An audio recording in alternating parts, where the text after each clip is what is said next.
It's a beautiful Friday night for baseball here at SunTrust Park, and a capacity crowd filing in for Bartolo Colon bobblehead night.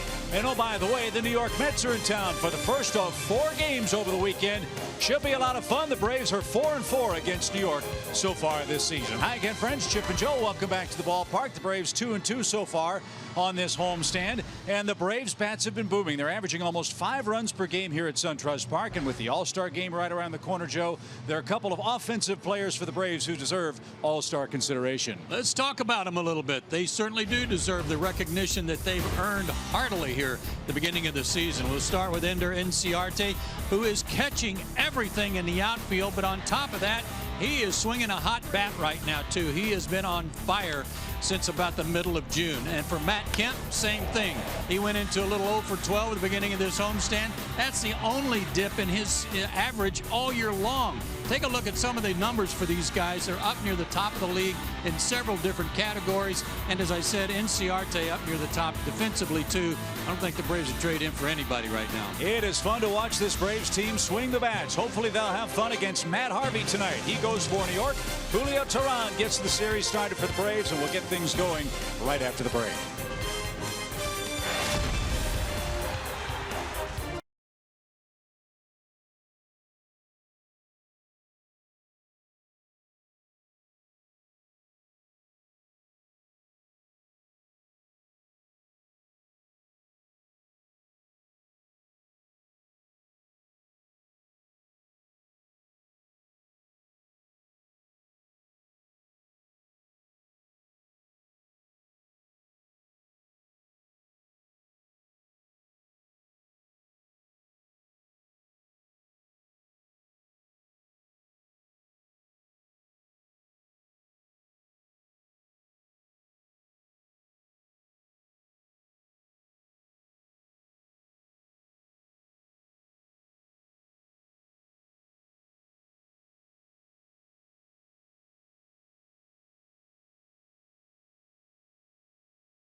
Atlanta Braves baseball is brought to you by Academy Sports and Outdoors. For all, for less.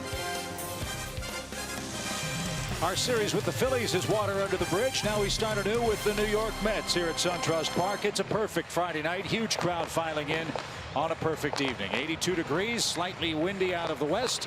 Forecast sunny skies for game 1 of the series. A series that features Julio Teheran getting the ball for the Braves here at SunTrust. We know of his home problems tonight, Joe. We hope he fixes those. Let's hope so. He's 5-4 with a 5.40 ERA. But take a look at this in history. His work against the New York Mets.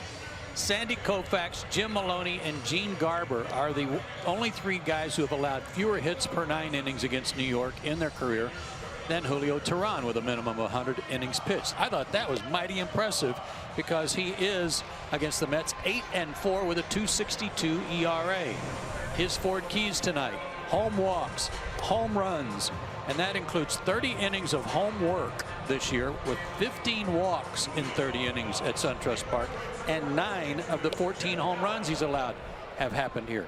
Places to go, that has to do with their lineup, the Mets. They've got 3 guys in the middle of the lineup that are red hot: Bruce, Flores, and Duda. If you have to pitch around those guys, you've got some places to go at the bottom of their order where they've got some guys that are not swinging the bat quite so well right now. This is a team built to hit home runs. The Mets are doing that. They're 4th in the National League with 82 of them. And they've hit homers in 11 straight games away from Citi Field in New York. Michael Conforto leads off Terry Collins' Toyota starting 9. Lucas Duda has come back from his back problems. He's swinging the bat well, as Joe said. But at the bottom part, T.J. Rivera in for Neil Walker. He's banged up. Curtis Granderson hitting 200. Travis d'Arnaud is the catcher. He's hitting 8th. And Jose Reyes not in the lineup tonight in the midst of an 0 for 21 slump. And for Terry Collins, the bottom line is inconsistent offensive performances and devastating injuries to his pitching staff, which was to be the strength of the Mets club coming out of spring training. Another key for Julio tonight might be the first inning. The Mets have scored 47 runs in the first inning. That's second in Major League Baseball to Milwaukee. And this guy Conforto, we've already seen him hit a first at-bat home run off Julio earlier this season. And Conforto, you might remember, wasn't a sure thing to make their club out of spring training. Where in the world would the Mets be without Michael Conforto and his .303 average and 14 homers? And we're underway. The pitch just off the plate, says Mark Rippiger. 1 ball, no strikes for the Mets left fielder.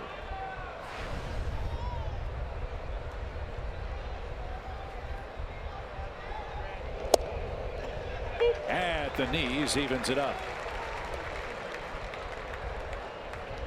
As good as Michael has been right now, he's cooled off. 9 hits in his last 46 at bats dating back to May 25th. So don't put a struggling hitter on in front of those big boppers. And these guys walk a lot. They're 6th in the league as a team in walks, and we know that Julio has been fighting his command all season long. Conforto didn't get that. 2 balls and 2 strikes. I was looking at some numbers like Granderson near the bottom of the order. He's only 7 for 34 against Julio, but he's walked 8 times. And there are other similar numbers where they've been on base a lot against him.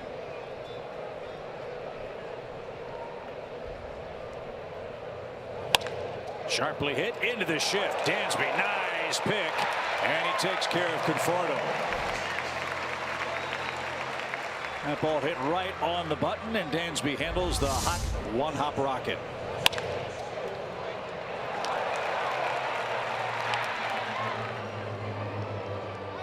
Nice play. Perfectly positioned.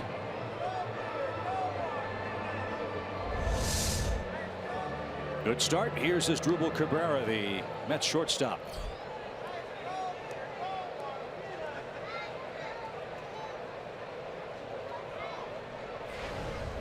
A couple of days ago, Cabrera hit a home run, went 3 for 5 against the Rangers. And that homer was his first home run since May 2nd here in Atlanta against the Braves.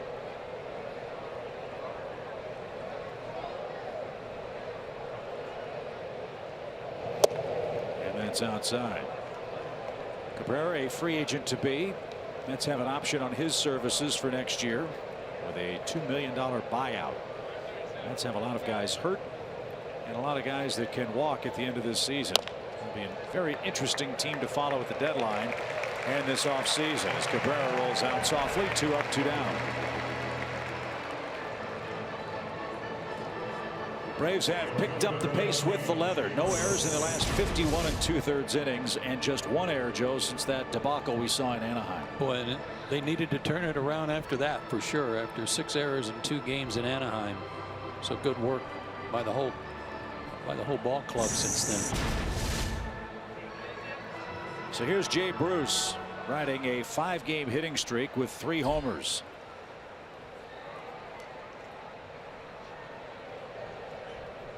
Jay has 15 home runs for the season, and were it not for the rain out here in Atlanta, he'd have another. Remember, he hit one off Jaime Garcia that put him in front, but then the skies opened up and the game was washed out.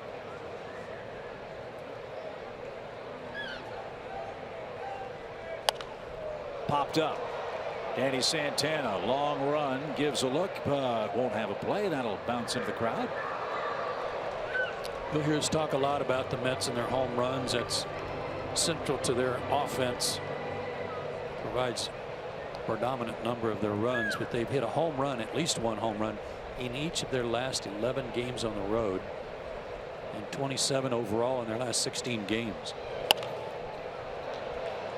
That's great when you're getting them. Yeah. But when you're not, the Mets really have some trouble scoring runs.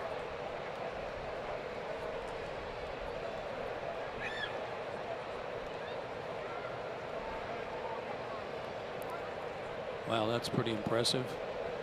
On a pace to set all kinds of records. Bruce fouled it away. 1 ball, 2 strikes. New York got Jay Bruce at the deadline last year from Cincinnati. He did not have much luck offensively. It has been a new year for him. Already 40 RBIs.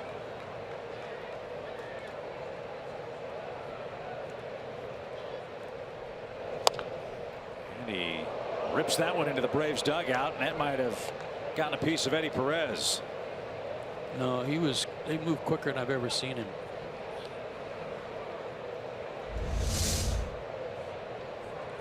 Off the screen. Oh, it was the ricochet that almost got him. Ed Mangan in harm's way over there too on the ricochet.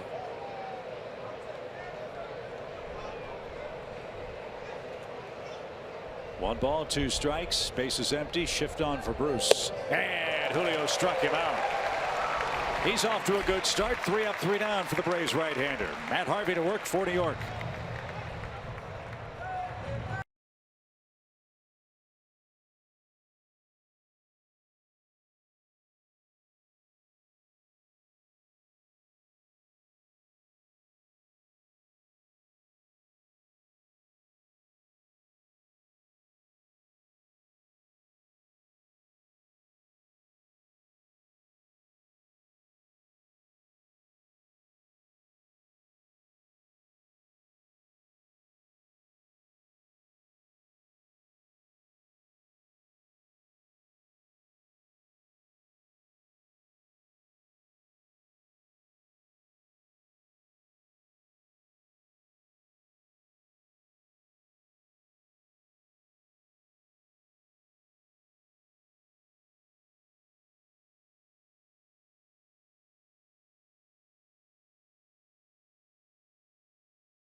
Box. Jay Bruce almost picked him off in the first inning. And poor Eddie, right place, wrong time, walked down the dugout bench, and Tyler Flowers was just wearing him out. Look at him. Oh.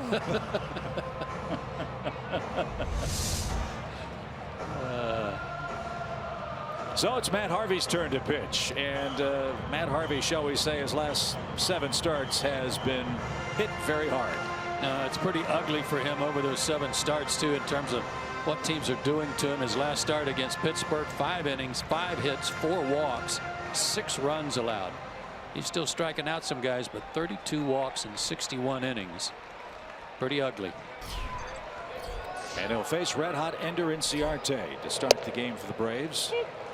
And to put it in perspective for Harvey, since May 27th, Matt Harvey's ERA has gone from 2.84 to 5.43. It's already his 4th start against the Braves this year. 16 innings, 16 hits, more walks than strikeouts, 8-7. He's 1-2.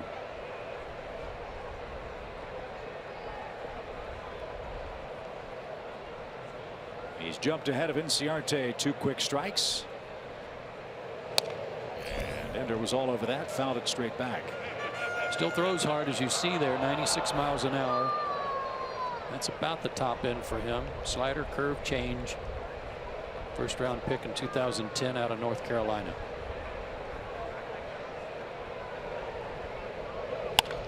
Grounded towards second. T.J. Rivera's got it. And Ender's retired for the first out. Mets are averaging, Braves I should say, are averaging 4.6 runs per game at home.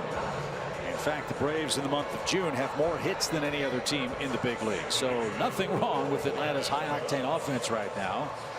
Brandon Phillips bats second on the Toyota starting lineup card. Markakis third, Kemp fourth, Adams fifth. Danny Santana, Dansby Swanson, and Julio Teheran the lower third in game 1 tonight.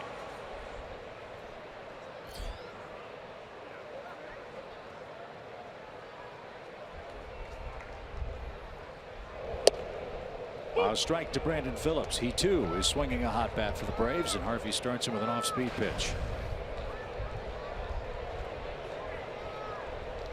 Phillips at .301 for the year, 3 homers.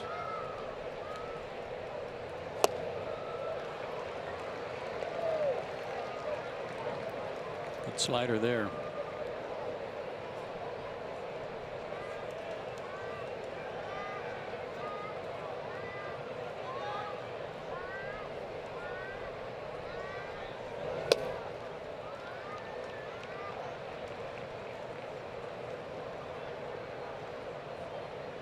In Harvey's last start against the Braves, he gave up 6 runs in 6 innings. And if memory serves, he was pulling that slider to the left-hand batter's box almost the whole game. He never could find a rhythm.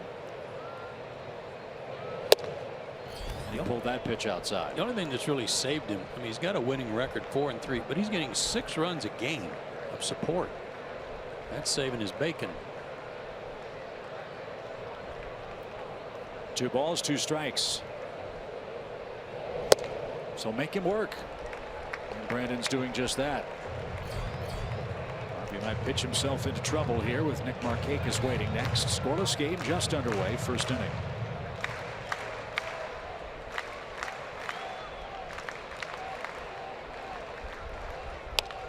To third and picked cleanly. Wilmer Flores with the throw. And Brandon Phillips is retired. 2 up, 2 down for Harvey. As Joe said, the Mets have had their share of problems defensively. Asdrubal Cabrera really struggles with his range. T.J. Rivera's playing second base because Neil Walker's knees are balky. You've got Wilmer Flores, who doesn't have great foot speed, playing third. No David Wright. He's still hurt. Granderson's up there in years, forced to play center field. That's it. Very little range. They are pretty good at catching what they can get to, but very limited. So yeah, just 34 errors officially for the Mets this year, but I'm sure it's the number of balls that they just can't glove that have added to their pitching staff's problems. Nick Markakis having a good homestand. He hit safely in all 4 games against the Phillies, had 6 hits in total. Not only that, Nick drove in 8 runs.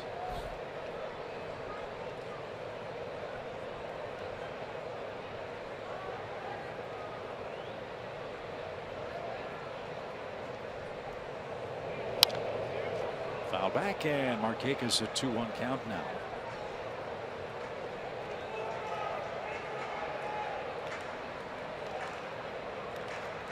One of the many things you love about Nick, Joe, as you know, you could hit him 10th in a major league lineup and he'd still hit 300 for you. I mean, he's batted just about every place. Hitting third in the absence of Freddie Freeman for Atlanta. Driven in a ton of big runs, and there was a close pitch that went his way. 3-1. That's what opposing broadcasters say to us all the time about Nick. So every time we see him, we just write in 290 to 310 because it's automatic in his batting average.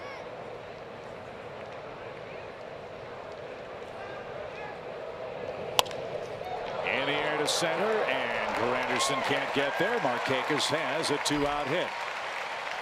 So it's a 5-game streak for Nick.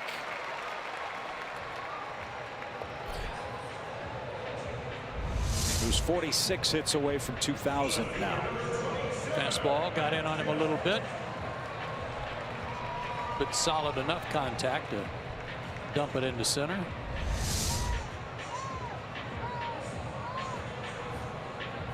And that'll bring up Matt Kemp. Matt has 10 homers. 2 of them have come against the Mets.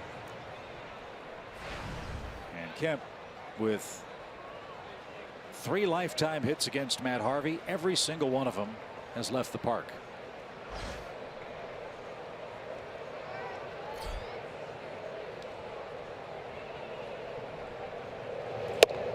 Didn't get that. Strike 1.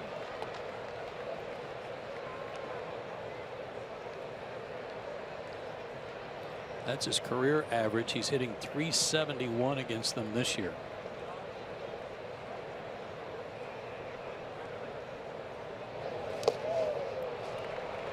Starting him off with off-speed stuff. April 6th, Matt Kemp had a 2-homer day. Braves only had 6 hits against Matt Harvey, and Atlanta fell 6-2 up at Citi Field. Weather was about 40 degrees cooler than it is tonight. 0-2. And when Harvey's missing in this inning, it doesn't appear like he's missing by an awful lot. He's pulled a few pitches off the plate. He's had a look or two at Mark Rippinger.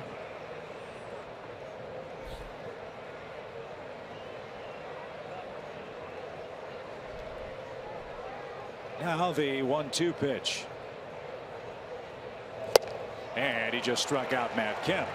So Harvey and Tehran each have a first inning strikeout. And we go to the second inning, no score.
For Father's Day, well, a 4-game plan is available, and you can get all the games you'll want to go to here at SunTrust Park. Bring him to all 4 post-game concerts, grab all 4 remaining bobbleheads, or pick his favorite matchups over the final 4 months of the regular season. Go to Braves.com/4game and get your Father's Day gifts today.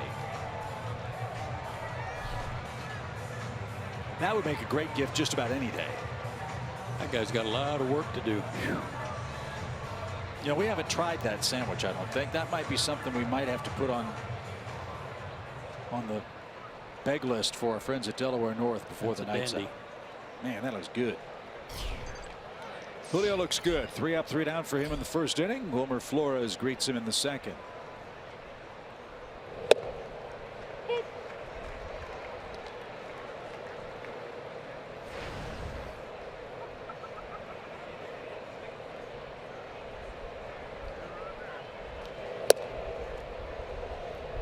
Guy has the highest batting average in the National League since May 1st. 375. I would not have guessed that.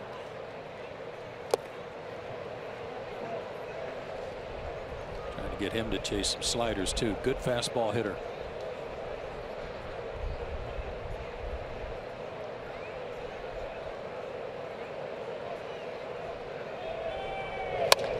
to second. Brandon Phillips had his man played perfectly. And another ground ball out for Julio Teheran. This is very encouraging. 3 groundouts and a strikeout for Julio in SunTrust Park.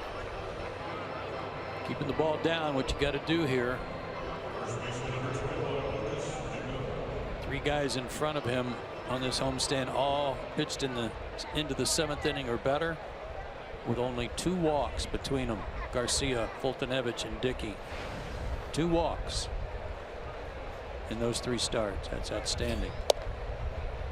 A strike to Lucas Duda, who was on the disabled list April 20th through May 11th with a hyperextended left elbow. He was activated on May 12th. Last year, all kinds of back problems. But as you said a moment ago, he is as hot can be. 6-15 over those 15 games.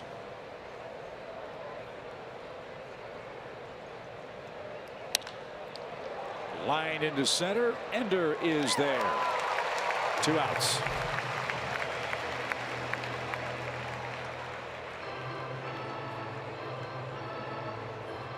And T.J. Rivera is coming up.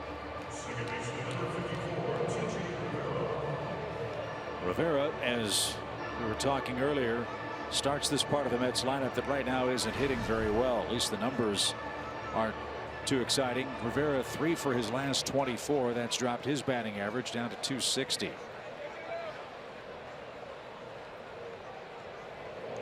And as far as things are going for the Mets middle infielders, he's the best option right now. As I said, Jose Reyes 0 for his last 21. And Neil Walker has had some knee problems. So T.J. Rivera gets the start at second. And couldn't stop his swing and is quickly down 0-2. And Walker's only played in 1 game on this road trip so far.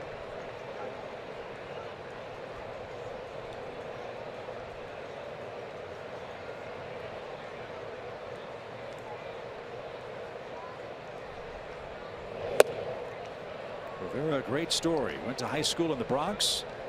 Played college ball at Wallace Community College and then Troy. Mackey Sasser, the former Met. And T.J. Rivera. This kid had a terrific college career and was undrafted. Nobody picked him. The Mets then scooped him up, signed him as an undrafted player. He had over 300 in his first 5 years. He was left unprotected in the Rule 5 draft. Nobody took him.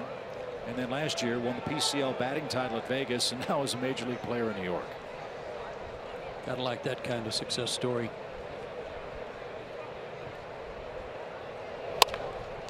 Right back to the mound, and Julio is off to an excellent start. 6 up and 6 down. Matt Adams goes to work for Atlanta in a scoreless game.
Is brought to you by Xfinity. Xfinity X1 will change the way you experience TV. And by Delta Airlines. No score after an inning and a half at SunTrust Park. The Braves are up against Matt Harvey for the second time. It'll be Adams, Suzuki, and Danny Santana coming up.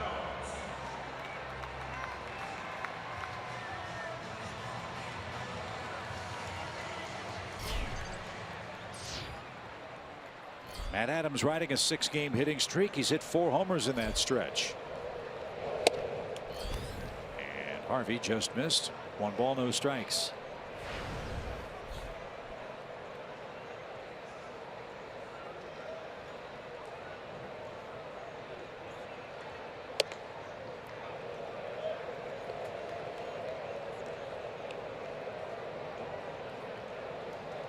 Harvey, of course, coming back from the rib removal surgery, the thoracic outlet syndrome it's called. Went to the DL with that problem when he started feeling tingling in his hands. He said he actually couldn't feel the ball leaving his fingertips. How uncomfortable that must be as a major league pitcher. Still trying to work his way back from that as he missed up and away. 3 balls and a strike. He still does not have real good command. As Joe mentioned, all those walks for Harvey, 32 of them in 61 1/3 innings coming in. And Very carefully pitching to Matt. Yep. Only 1 pitch inside, and he actually got a call strike on that one that Adams didn't like. But he didn't want to have Matt lift one into the chop house. So we'll see if Harvey's lineup card management backfires with Kurt Suzuki up there. Kurt at 235, 3 homers, 16 RBIs. Last night we wondered how the R.A. Dickey, Tyler Flowers battery would be for the Braves, and I think everybody concerned was thrilled with the way Tyler caught R.A.'s game. Yeah, I thought he did a nice job. Dickey had his best start in rotation with Atlanta. 1 run over 7 innings and 8 strikeouts. Most importantly for Dickey, no walks, which had been a problem for him. So who knows, maybe we'll see Tyler Flowers catch R.A. Dickey for a bit. Tonight it's Kurt Suzuki's turn to play.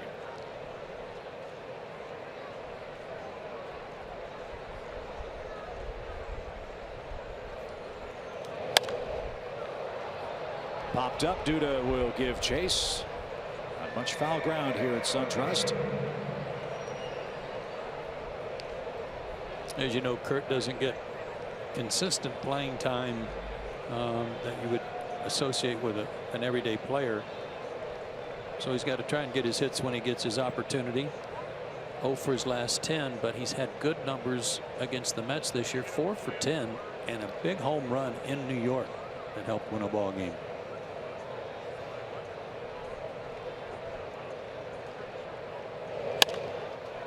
Popped up. This one will stay in play. Rivera at second. Scoots to his left, makes the play for the first out.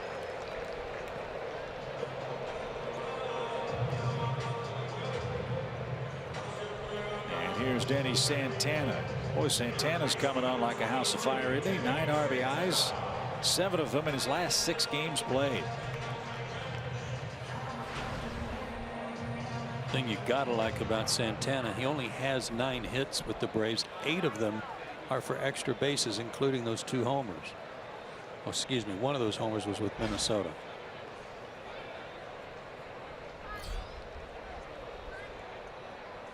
So Harvey back to work with a man aboard, 1 out.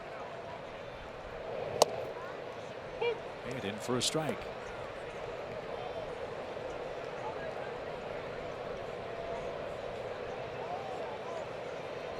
First final of the day is in. The Rockies beat the Cubs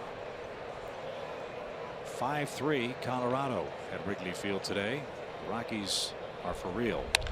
Line into center field. That ball was smoked. So Santana has his second single with the Braves. Yes, Danny, that's Eddie Perez. They don't get to talk too often because he's usually rounding first and heading for second or third. But the Braves have a second inning threat, 2 aboard. Boy, Fastball, too, that he jumped on out away from him.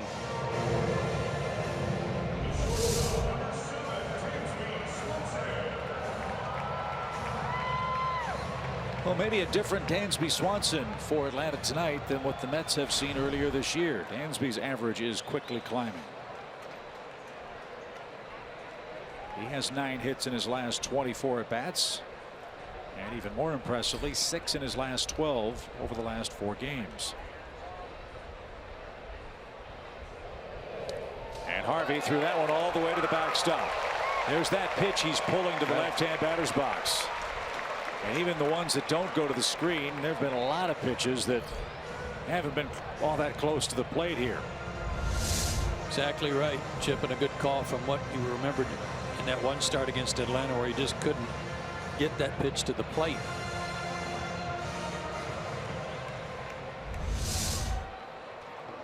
So now the luxury for Dansby is if he makes an out, the Braves could still take the lead.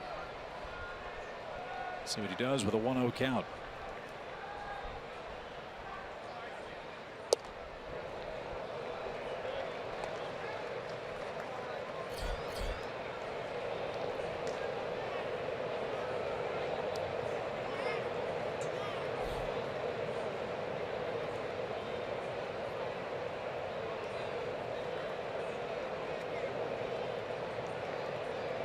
Be selective, get a good pitch to hit.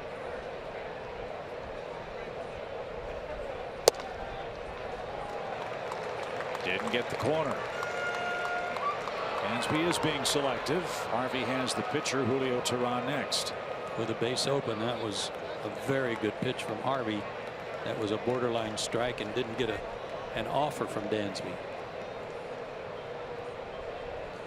Green light? Why not? I say yes.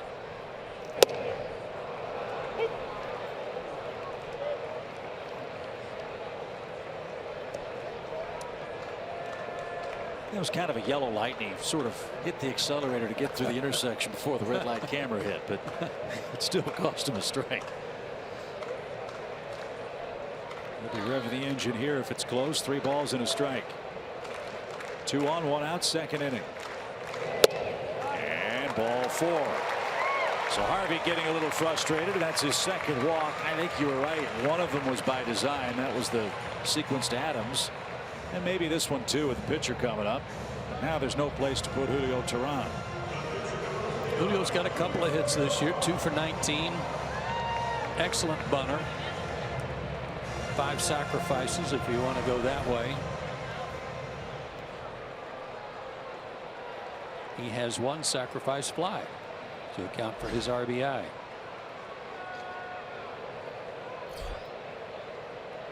Harvey continues out of the stretch with the bases loaded.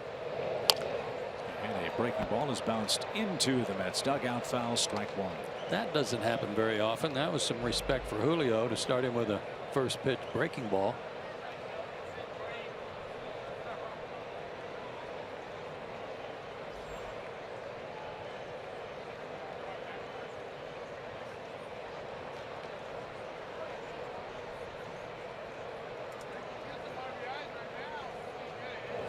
And another one.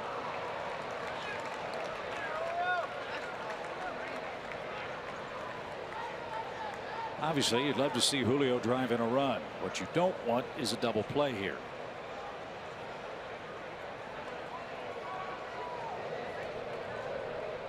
Harvey's got him way behind. 0-2. Little tapper. There's going to be a play at the plate. It's going to be in time. Adams didn't slide, and he's out on a bang-bang force play at the plate. Heads up play by Wilmer Flores to come home. I thought he was going to throw across to first base, but the Mets get the out. Heads up indeed. What a big play there by Flores. Maybe because he saw Flores have to go to his left to field that, Adams didn't think he would come home. No challenge. He appeared to be out, but a big play by Wilmer Flores to save a run early. So Adams is forced to the plate. Santana to third. Swanson to second. Julio at first. A long inning continues for Harvey, and now he has to tangle with Inciarte. Ender bounced out to second to start the Braves' offensive night. And you figure he's going to put the ball in play. He's riding a very impressive no strikeout streak.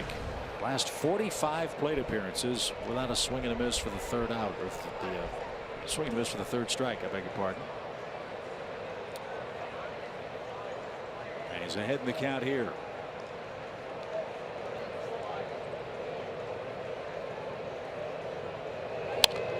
And I can't believe where Granderson and Conforto are playing into Inciarte. Look how shallow they are.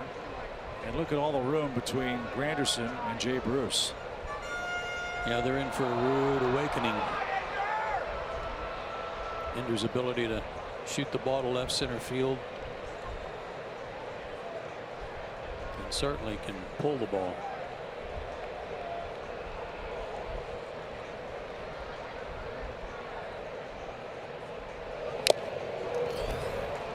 Wishes he had that one back. 1 ball, 2 strikes.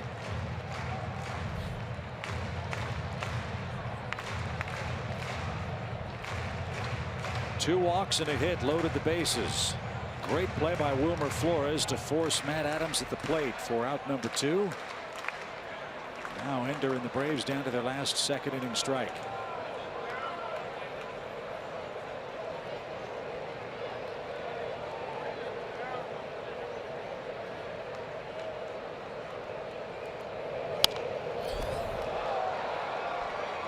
That was not at all where Darno wanted that pitch. So again, a missed spot, and he got away with it. Wanted to waste one away, and instead it was down the middle.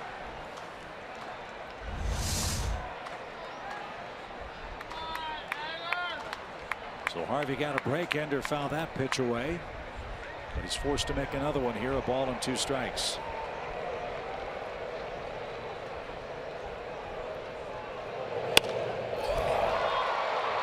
Well hit, but foul. With the way the outfield's positioned and the way Harvey's working right now, you would almost assume they're saying let's pitch him away and play him away and challenge him to try to hit the ball over our head.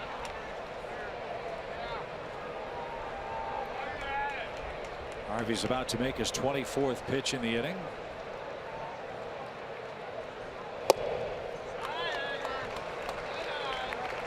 Two balls, 2 strikes.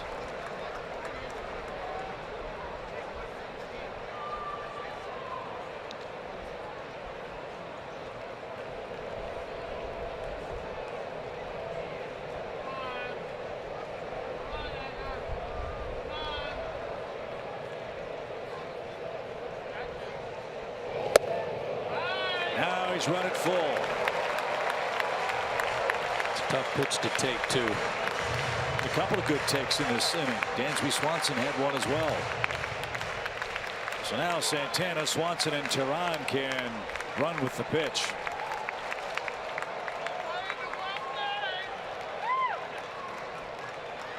Ender ready. Here comes the 3-2 offering from Matt Harvey. Ripped that one foul at first.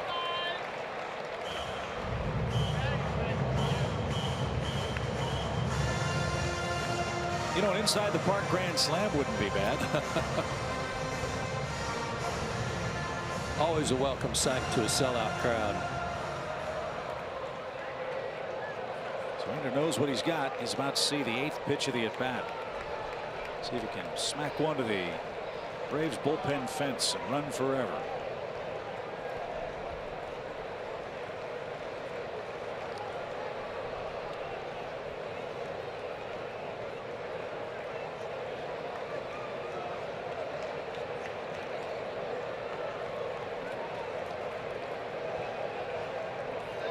Runners lead. And there they go. High fly ball hammered towards center. Granderson is there, and they had him played perfectly. A long battle with Matt Harvey. And Ender's retired, so are the Braves. Scoreless after 2.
Head into the 3rd inning. It's a beautiful night for baseball and a huge crowd here on hand at Turner Field. At SunTrust Park for Bartolo Colon bobblehead night. Now, it does look like he might have lost a little bit of weight. That's what the players were saying. The one thing that they noticed, the belly, can you see it? It's a little down there. He looks a little bit young.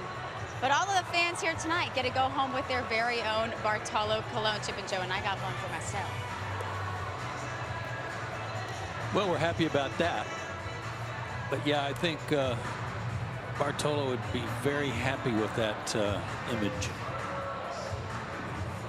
I would be too, quite honestly. Yeah. But that's a story for another time.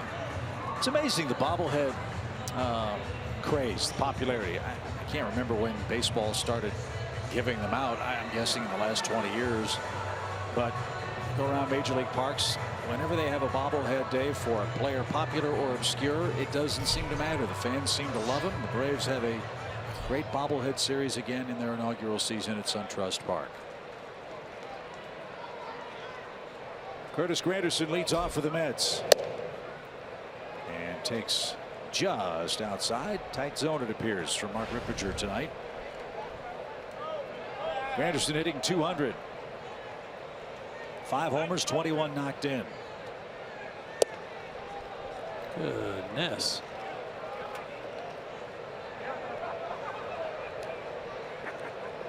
Nobody comes to see the umpires umpire. Call strikes.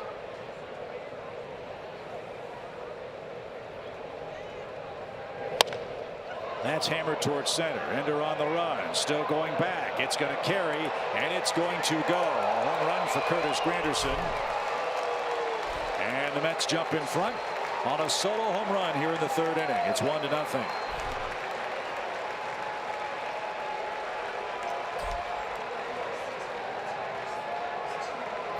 This is what they do. Got a fastball down the middle, didn't miss it.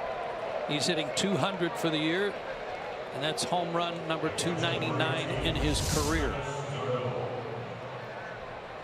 Got 2 borderline calls that didn't go Julio's way, kind of sitting on that fastball.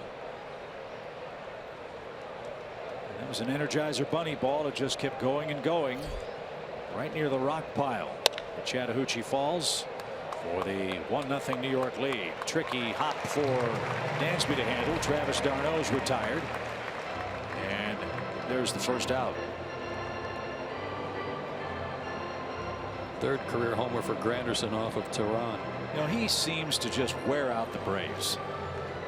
Curtis Granderson.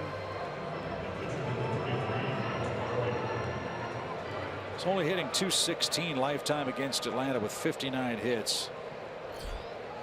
But I bet the mortgage he's hit at least 10 homers in his career against Atlanta. Yeah, a bunch of those from the leadoff spot too. Strike one for Matt Harvey, who escaped a bases loaded jam, and now lines over Brandon Phillips' head. That's Matt Harvey's second hit of the season. He's now 2 for 25. And the lineup card flips to Michael Conforto, who grounded out his first time up.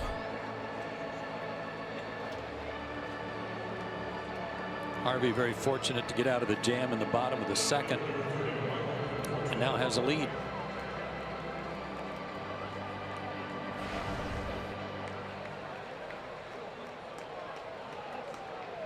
I would have won my bet. That homer is Curtis Granderson's 11th against the Braves.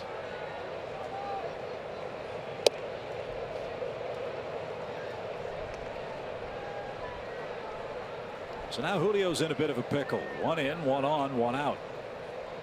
And Michael Conforto with 14 homers of his own, the batter.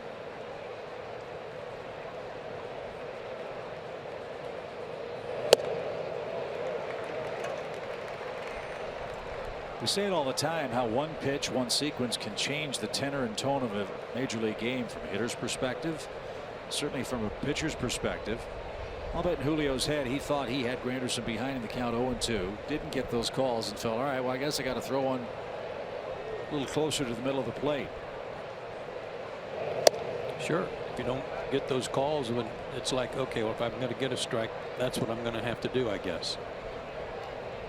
What an advantage for the hitters. If the corners and the knees aren't called, okay. Hail and Whale. 2 balls and a strike.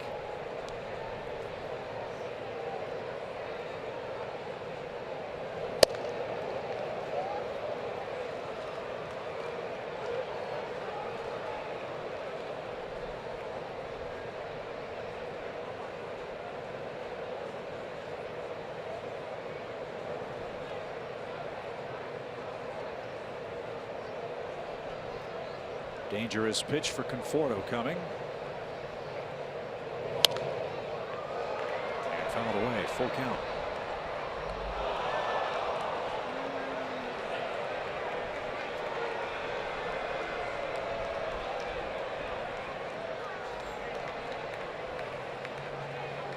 As Granderson wasn't getting on base enough, they decided to try Michael Conforto in the leadoff spot. He's done a nice job for him. #1 pick 3 years ago for New York. Pitch. Rolled foul. Michael came up in 2015, really helped the Mets. Hit 270. Last year, 109 games, hit 220. This year, hitting over 300.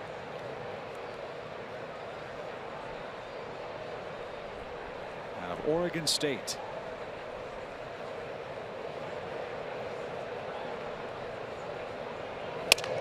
Broken bat. Dansby makes the catch. Throw to first. Adams can't handle.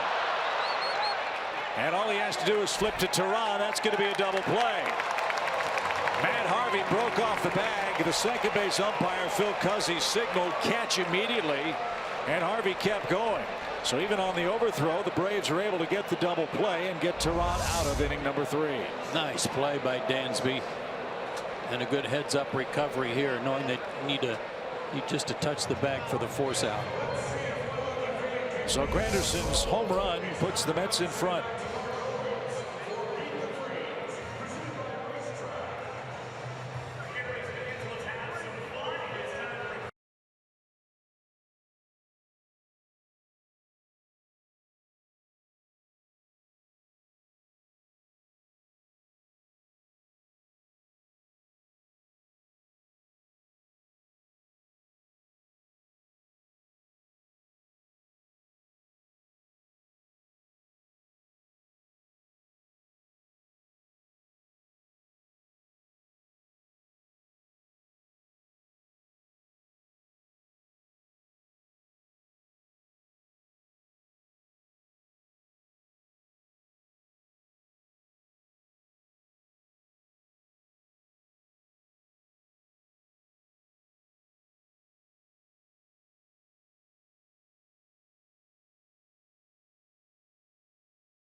Home run in between innings, a very entertaining feature where a fan is called upon to try to beat the Freeze. They run from one foul pole to the other, and that young man, oh so close to glory, got snipered. They love it was the tortoise and the hare. And the hare thought he had it won. He was already calling for some applause. Look at him. He's out of gas. Yeah, Mr. Freeze is cool as a cucumber. That guy's needs to go try to lay down on top of the can coolers out there. Yeah, he thought he had it won. That was great. So Brandon Phillips goes to work. Matt Harvey with the lead. And again, Matt is walking a lot of guys. See if Atlanta can make him work again. He had a long second inning and just had to run the bases for a while. And he's got Phillips, Markakis, and Matt Kemp coming up for a second time.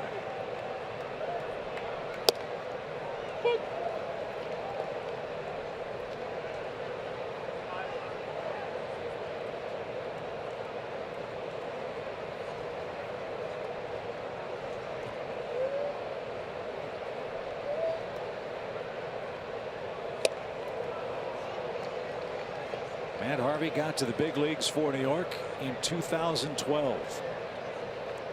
Went 3-5 at 2.73 ERA. 2013 9-5 2.27 ERA. 26 starts, 191 strikeouts.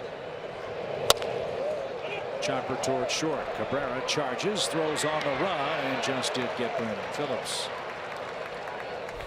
Cabrera was fortunate to get a good hop there on a make or break play. Harvey didn't pitch in 2014 because of Tommy John surgery.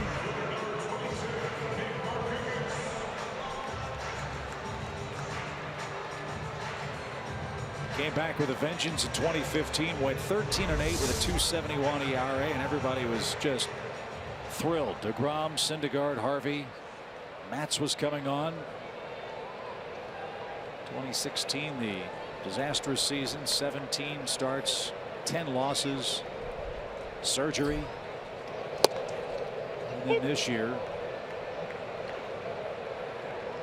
Harvey had to pitch against the Braves when Noah Syndergaard was a late scratch. Harvey said he had engaged in a heavy weightlifting session the day before and wasn't really prepared to pitch against Atlanta, and it showed. Braves beat him up pretty good. And then about a week later, Matt Harvey was out the night before.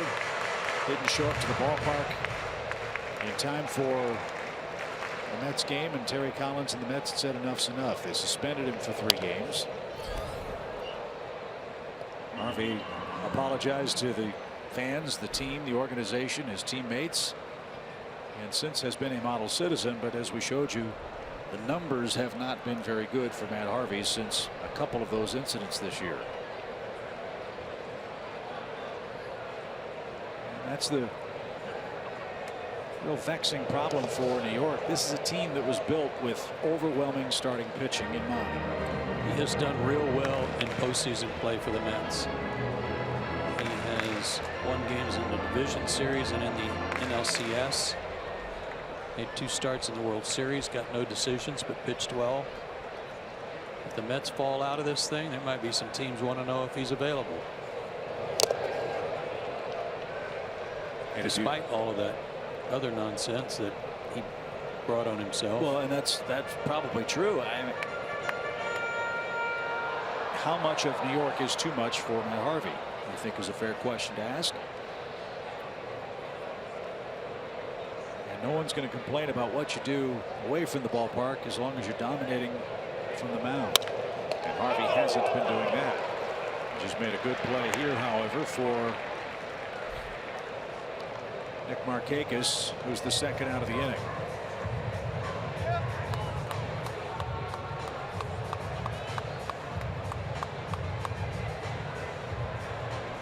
Steven Matz was hurt. Seth Lugo was hurt. Both of those guys are expected to pitch in this series. You know all about Noah Syndergaard and the torn lat muscle. Jacob DeGrom has had a rough time of it the last couple of starts.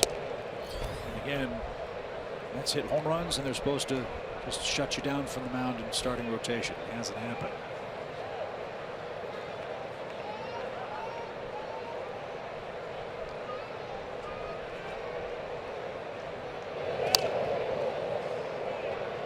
ball, 1 strike. Matt Kemp had a great month of May.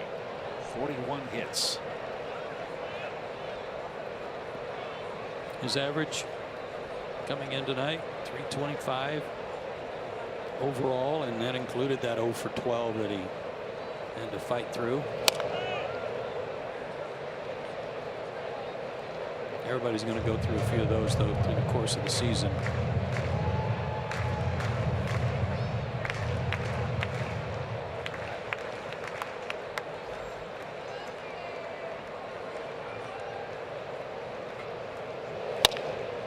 Up the middle, and that's going to sneak through for a hit. Harvey more or less let that go, assuming that the infielders were in a position to catch the slow grounder, and when he saw them kind of split away from the bag, he was very frustrated.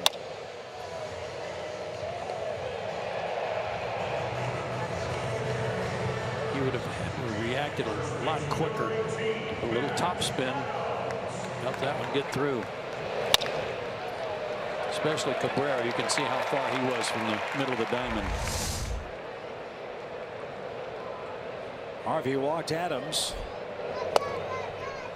who led off the 2nd inning and was forced out at the plate on a terrific instinctive play by Wilmer Flores, who threw a strike to Darno to beat Matt by a 1/4 step at the plate. 1-0 pitch.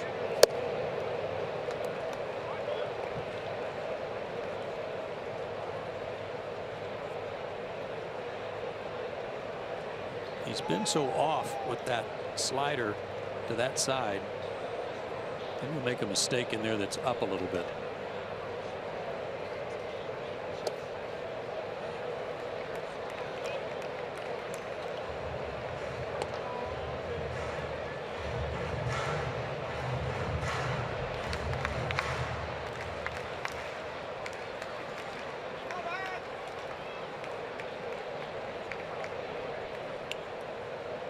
Two balls and a strike.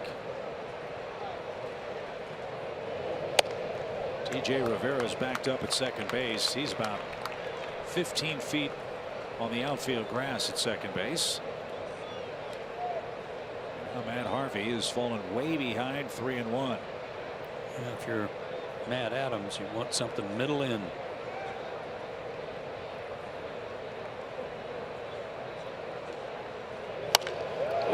To right field, and Bruce is there. That ball was smacked. Adams hit that one right on the button, but nothing to show for it. Harvey protects a 1-0 lead.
Is the only run so far after 3 innings. And speaking of homers, let's talk about that on tonight's Cold Hard Facts. They're brought to you by Clean Crisp Coors Light. Per 9 innings. Harvey and Teheran right in there at 1.9 each. Bronson Arroyo, we saw him in Cincinnati. We understand how that can happen in that ballpark. Leading the way.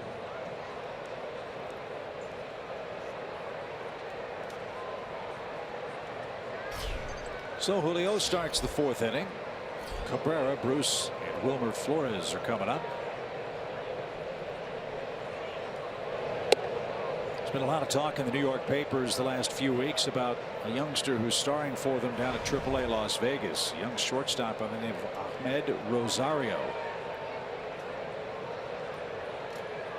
Terrific athletic player, the #1 rated Mets prospect. All he's doing is hitting .340 with 6 homers, 43 RBIs at AAA. That .340 batting average, by the way, good for 16th in the Pacific Coast League. Well, that's kind of the way it goes in that league. Trust me. All the reports are, though, from their people that he's not quite ready. A little roller toward first. Adams will flip to Tehran. Cabrera is retired for out #1. So they're evaluating all aspects of his game and not ready to bring him up yet. Well, as I said earlier, I think the Mets team is going to be an interesting one to follow at the deadline. They have some marketable players if they decide to move them. They also have a lot of pending free agents. I just did a quick rundown of their roster. I mean, they're going to have $60-something million of payroll coming off the books at the end of this season. And with the big free agency classes that are coming up in the next couple of years, as Jay Bruce smokes this one to right field, that's going to bounce off the right field wall. He's going to turn and head for second. The throw is going to be late, and Jay Bruce slides into second with a 1-out double. He's one of those pending free agents. They can get their starting pitching straightened out and get some youth and athleticism. I think the Mets are going to be right back at the top of the division pretty quickly. Yeah, but that's the most disappointing part about this season. That looked like a fastball, and almost like he tried to make a cutter out of that. But Bruce got the barrel to it. That's what's disappointing, is how their starting pitching is just non-existent in terms of the personnel they expected to have out there. They thought they would have a lineup that would compete, where they didn't have to score many runs. Well, then Cespedes got hurt against the Braves, and he's such a hugely important cog in their offense. Pulled his hamstring up in New York, and we're told that Cespedes might be back as soon as tomorrow. So that'll be a big lift for the Mets. Well, you can hit all the home runs you want, but if you can't stop the other guys from hitting them too, that's a problem. And they don't have the personnel to do that. Not healthy anyway.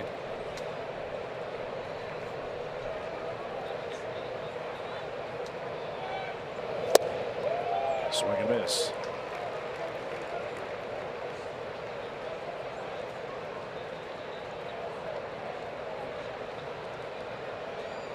One little puffy cloud up there tonight. Enjoying the ball game. 1-2 for Wilmer Flores, and that's high. 2-2. He's had a good fastball tonight, velocity wise. That 93 fastball there. And Flores ready to chase.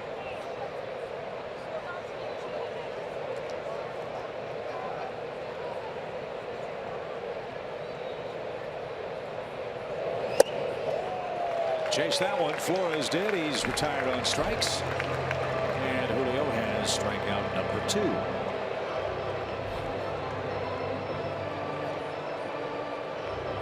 We've seen Julio go through stretches where he sometimes get away from his fastball, and maybe that's by design. But it seems when he gets off track a little bit and comes back and starts being aggressive with that pitch, he looks like a different, much more effective guy. What sets up everything else. And he can throw the two-seamer too and make it sink and dart away from left-handers. He's got a lefty up there now, and Lucas Duda. That's straightened up on the inside corner. Strike one.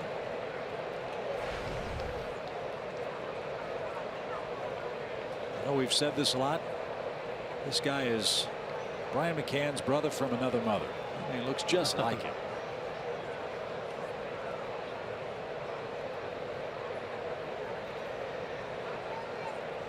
Suzuki wants to talk things over with Julio.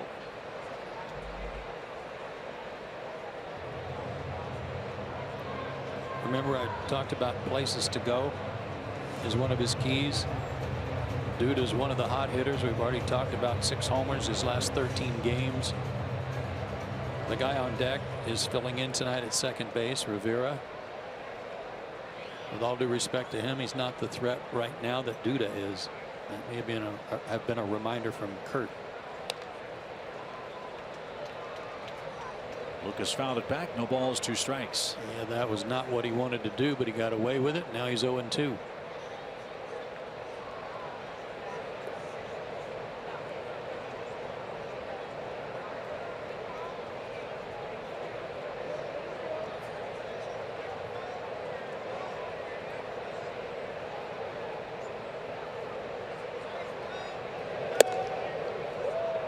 That was where he went for strike 1.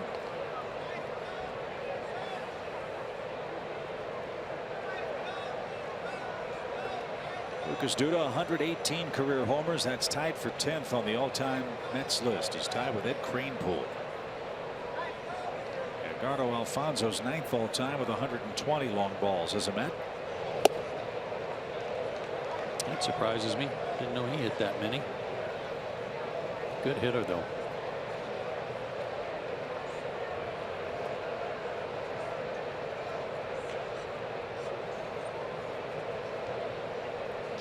Don't give in here. Make him swing at your pitch.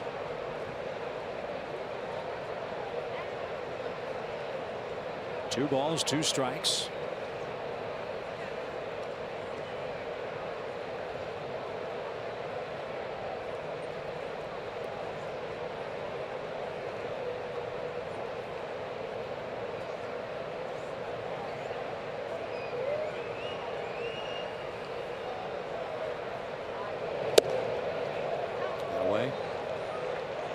You walk him, you walk him.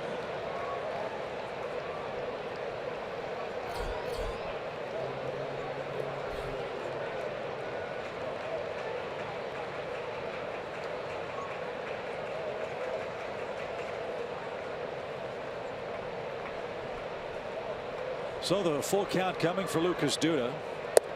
And he takes ball 4. Suzuki out for another chat. Braves are playing the odds here. Duda, much more powerfully built hitter than TJ Rivera, who will stand in with 2 on and 2 out.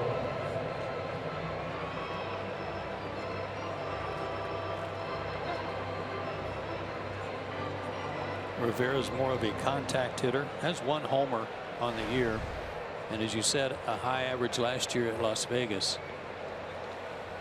But who's hot, who's not?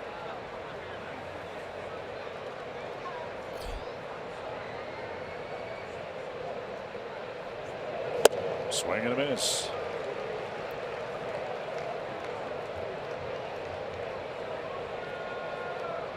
Rivera won the batting title with Vegas last year. Hit .353 in 105 games.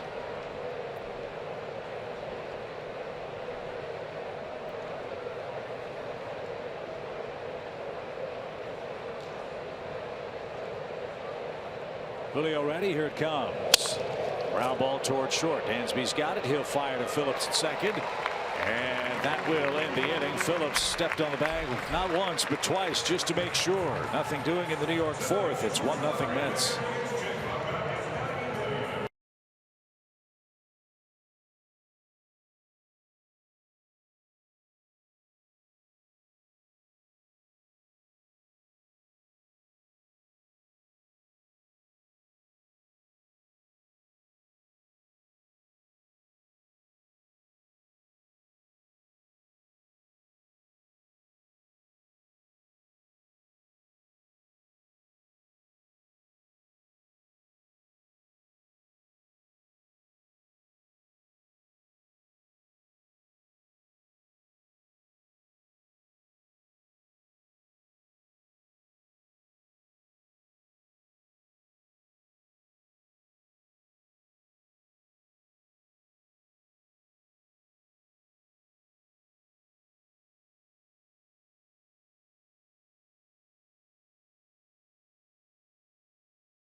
0-0 as we head to the bottom of the fourth. Welcome back to our set here in the Battery Atlanta for this Xfinity game break. I'm Rebecca Capel. Well, the Marlins will be in town next weekend. Tonight they're in Pittsburgh, and look at Giancarlo Stanton unleash this one. It is a monster shot over the batter's eye in center field at PNC Park, an estimated 449 feet. Right now the Marlins lead the Pirates 7-4 in the bottom of the fourth. Chip and Wow. That's even a conservative estimate. I saw Sammy Sosa hit a ball a third of the way up the flagpole in left center back in the day with the Chicago Cubs. I think Stanton's ball went a lot farther than that. Goodness. They shortchanged him on that shot. So great update, Rebecca. Thank you. As Kurt Suzuki leads off the Braves fourth, as Rebecca mentioned, it's 1-0 New York on a Curtis Granderson homer. The Marlins series will be a lot of fun for us. Jeff Francoeur will be joining us in the booth. Be an easy series. The Fish are playing a lot better baseball. Boy, are they ever, and scoring a ton of runs. They're doing it without Justin Bour, who's out with a sore ankle. They scored 7 runs yesterday and beat the Pirates. Tonight they're teeing off on Tyler Glasnow. Yesterday Miami beat Garrett Cole. So keep an eye on the Fish. They try to get their rotation back together. Both Tom Kohler and Justin Nicolino are either making or about to make rehab starts, and they could be back soon.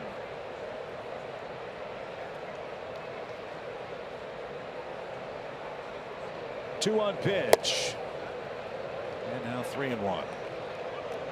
And they sent that left-hander back to AAA that we both like, whose name escapes me at the moment.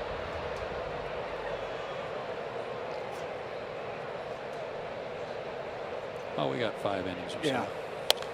They had a left-hander? Full count. Let me ask you about Harvey from a hitter's perspective. You see the numbers. You know what he's been doing of late. You know he's got the big fastball. Can you afford to wait this guy out? Well, I think you can eliminate that slider and try to lay off of it if you're a right-handed hitter. Kurt was late on a fastball early in the count. Should get another one here.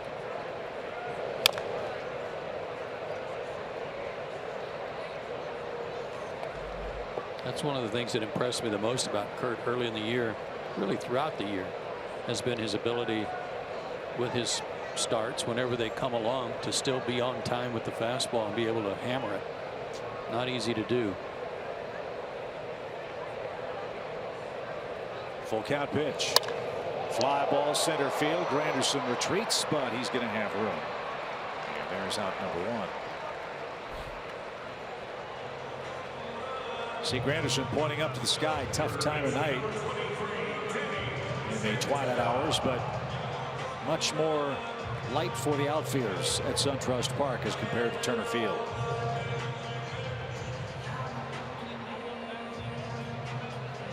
Have the beautifully aesthetically pleasing light towers in the outfield. 2 of them frame the out-of-town Delta scoreboard. 2 of them just beyond the chop house in right center. A bunt try for Santana. Harvey flips and throws the ball right in the middle of Danny's backside. Thank you very much. That'll be a bunt single. Nice hustle by Mark Rippinger, the home plate umpire, to watch that play in case Santana got hit with the throw. He did, but he was in the running lane. Base hit.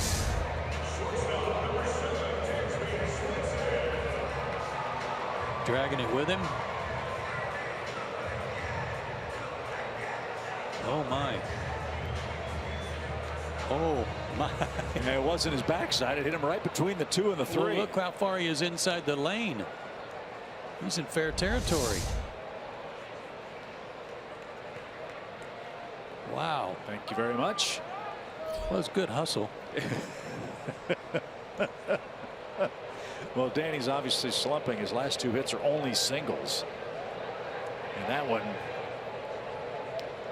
barely got to the first cut out of the runner's lane.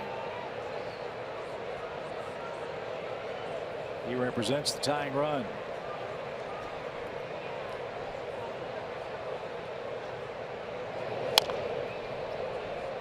Foul away, strike 1 for the Braves shortstop. thing I love about Dansby Swanson is for a young player, he is very steady.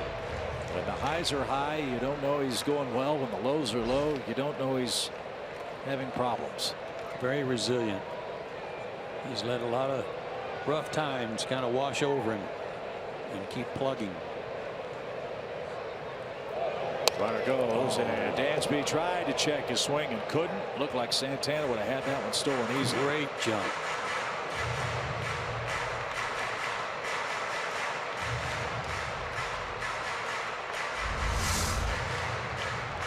Kind of a walking lead for Danny. He had it.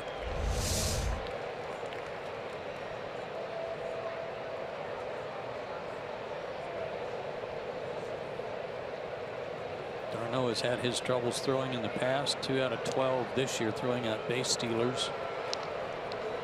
Rene Rivera, their other catcher, very good at throwing out base stealers. No balls, 2 strikes, 1-0 New York.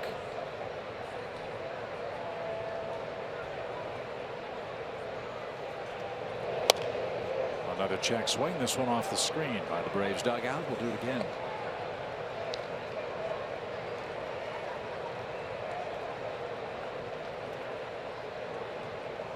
Dansby was 1 for 2 against the Phillies yesterday. 2 games ago had 3 hits, scored 3 times, hit a 3-run homer.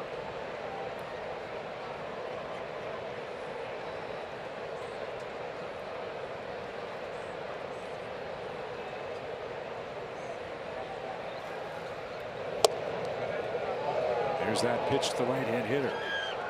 Just missed.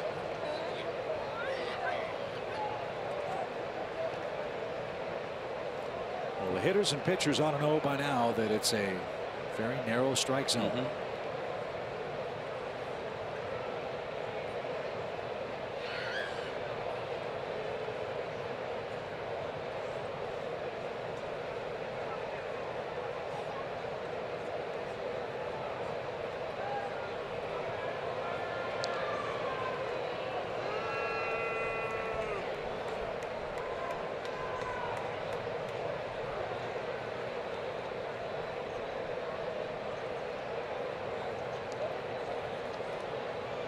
Harvey's ready again. The pitch.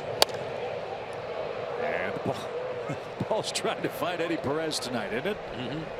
Dansby almost got him. Jay Bruce almost got him when Eddie was in the Braves dugout.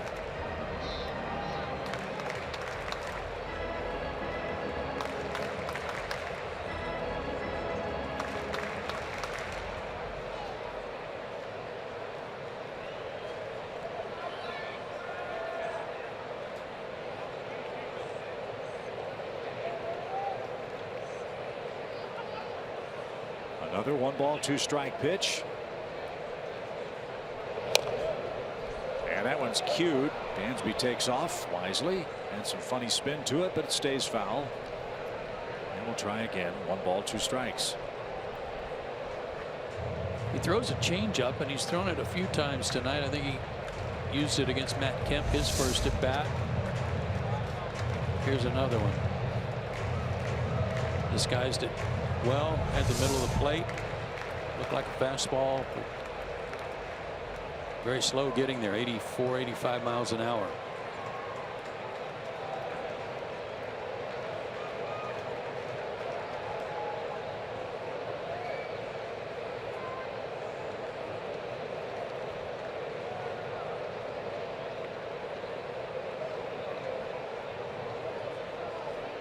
Runner goes. Dansby grounds toward Cabrera at short. That'll keep the Braves out of a double play.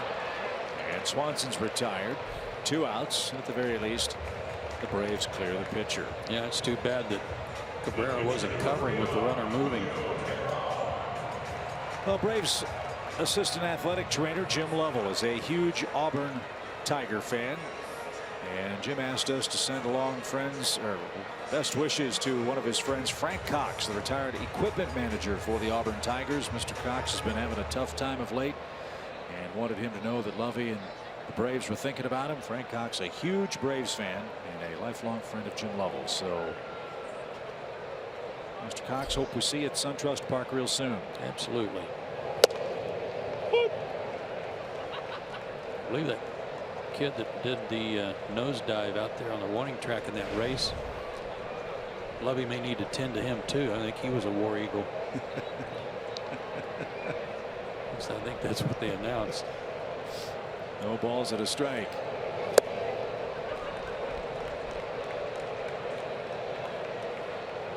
Adam Conley was the guy I was trying to That's think it. of. Chris looked it up for me. Conley's the lefty that the Marlins sent back to AAA.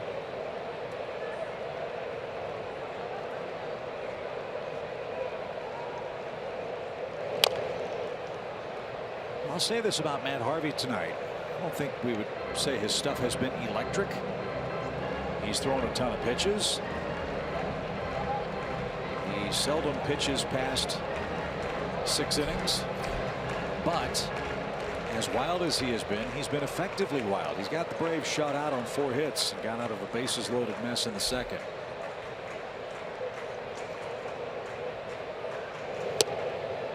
And that has not been called a strike all night. It hasn't. Something else he's done. He came into the game over the last 32 opportunities with runners in scoring position. He only gave up 2 hits. So he was able to get out of that bases loaded jam tonight.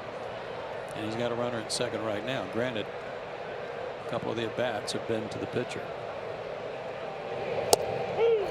Got the call that time, and no argument from Julio Teheran. He wants that call when he goes to work in the 5th inning. Matt Harvey 4 shutout innings in game 1.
So far in tonight's ball game is Curtis Granderson. He's our yellow and brand bringing the lumber feature. He got a good count in his favor, 2-0, and then he got a fastball about belt high and dropped it right out there by the Braves bullpen. 1-0. His 11th career homer against the Braves. Granderson's hit 299. I was just watching him shake hands there at third base with the third base coach, Glenn Sherlock. Cardinals made a few moves today, and they weren't all ball players, were they? Yeah, you know, the Cardinals may be one of the most disappointing teams in the big leagues this year. They're 4.5 games out of first place. They just wrapped up a 7-game road trip. Saw them lose all the games. They had 2 or 3 run leads in 5 of the first 6 of those games, and obviously blew the advantages. Today they designated Johnny Peralta for assignment. But their third base coach, Chris Maloney, was reassigned, and assistant hitting coach Bill Miller has taken a leave of absence for St. Louis. So when things are going south, somebody, I guess, has to take the fall, and those were the first dominoes to fall in St. Louis this year. What a shame.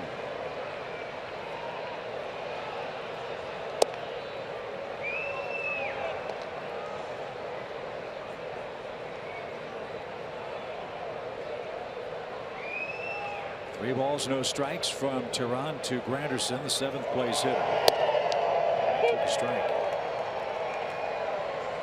I mean, the Cardinals team has impressive pitching with Waka, with Leake. Adam Wainwright's coming on, although Adam had a rough start against the Reds. One of the few bad ones he's had in the last month or so. A lot of folks said, well, they needed to get a bat in the offseason. Well, what the Cardinals did was they shedded a bat. They had Matt Adams on their roster. Couldn't find a place for him to play because, Joe, they're committed to playing Matt Carpenter at first base. Well, they've had Peralta playing third. They've had Jerko playing third. Why not put Carpenter at third base, which is his position, or second base? Keep Matt Adams. There's your bat. They weren't going to let Matt Adams play. I don't get it. Maybe that's where the change should have been made. And whoever's making those decisions. No one that we've run into can believe the Braves were able to acquire Matt Adams the way they did. And when they did, I mean, the Braves were in a real position of weakness, having lost Freddie Freeman. And after Freddie went down, the next game, the club, as you would understand, was just playing, I think, in a daze, almost like, well, what do we do now? It's just that I hate teams making coaches or an assistant hitting coach scapegoats. I hate that. I think that's absolutely brutal. Same thing happened to Brian Snitker. Swing and a miss by d'Arnaud. When he was reassigned to be the AAA manager for the Braves. An absolute scapegoat, and it was horrible and embarrassing.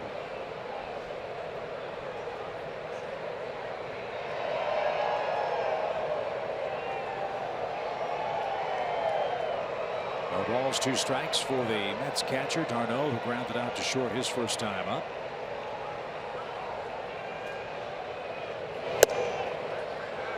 Boy, now that was a strike to Julio, wasn't it? Yeah, and I'm sure that's what he's thinking. Like I said, I'm not angry at Mark Ripperger by any stretch of the imagination, but that's a pro call. That's a strike. It's a strike if the Brave hitter has that pitch. Yeah, it's where it crosses the plate, not where Kurt Suzuki caught it.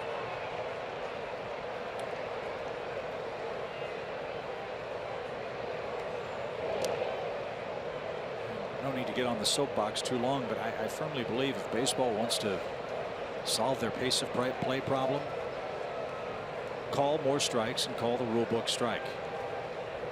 You don't have to worry about pitch clocks or any of that other silliness.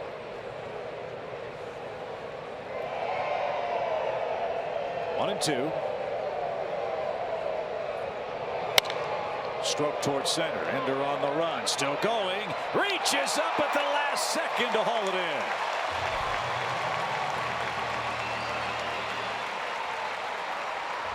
That's a proverbial rope hit right at you, where at first you're not sure if it's hit over your head or in front of you. You can see that he had a little bit of a delayed start on that one, and why he had to really extend to get it. And that's 100% from just, it's a really tough ball to read off the bat. Nice recovery. I would love to know where Ender Inciarte's route efficiency ranks among major league outfielders. Runner goes with Harvey up there, swing and a miss. Suzuki's throw is off the mark, and Dansby Swanson got a glove on it. He had the second base umpire Phil Cuzzy to deal with too. Cuzzy was on the third base side of the bag, and that throw went between Cuzzy and the bag. So a lot going on for Dansby to try to handle on that play.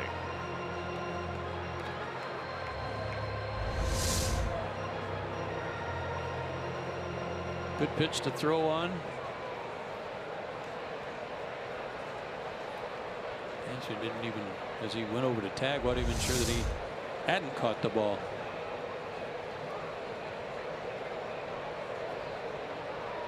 But to finish my point about Ender, you almost never see him take a bad route or get a bad jump. Great closing speed to take care of d'Arnaud here in the 5th inning. As Harvey hits down a strike, he's got a base hit already. He served one to right field. The This one's fouled off the umpire. No balls, 2 strikes.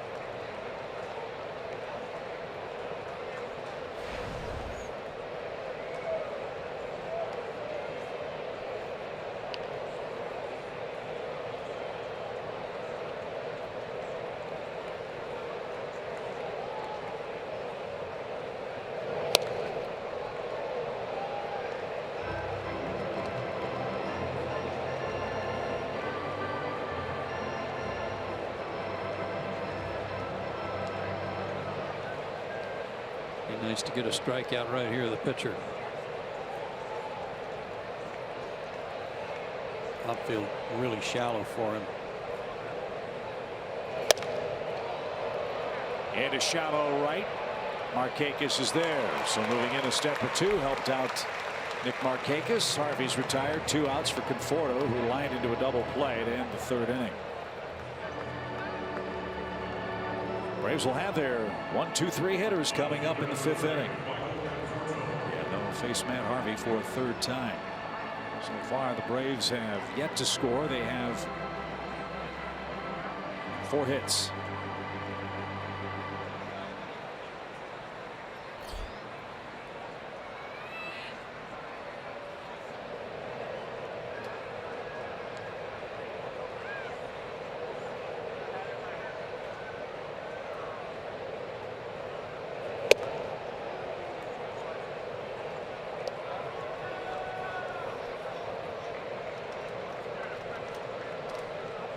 As the Mets figure out what to do with Curtis Granderson, what to do with Jay Bruce, they know they've got this guy who can play all 3 outfield positions if need be.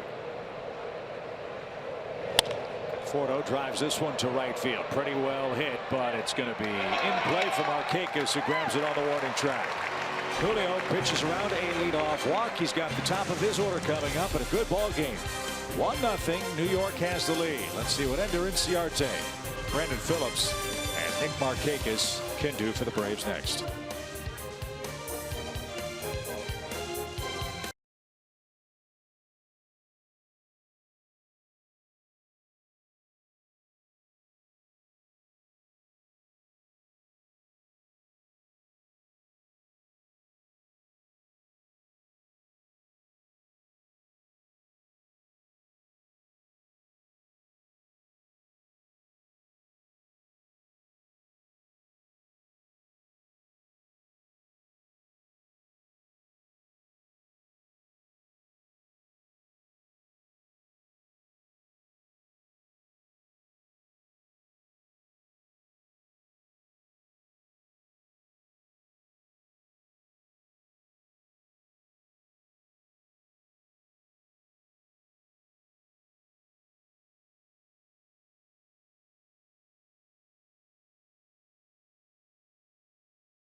Atlanta Braves for the 2017 All-Stars with the Esurance MLB All-Star Game ballot.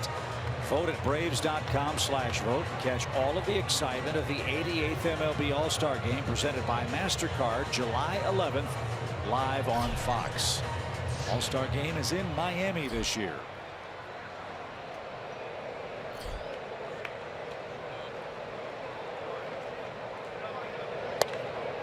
Lined by Ender, and a nice catch on a sinking liner by the ball boy in right. Ender Inciarte has had a great year. He's our Georgia lottery hitting the jackpot. Moved up to 11th in batting average. Tied for 8th in runs, which is so important to him. The thing I guess that's been impressive about what Harvey's done so far, granted he left the bases loaded in the 2nd inning, but coming into this game in the month of June, the Braves had more hits and more doubles than anybody in baseball.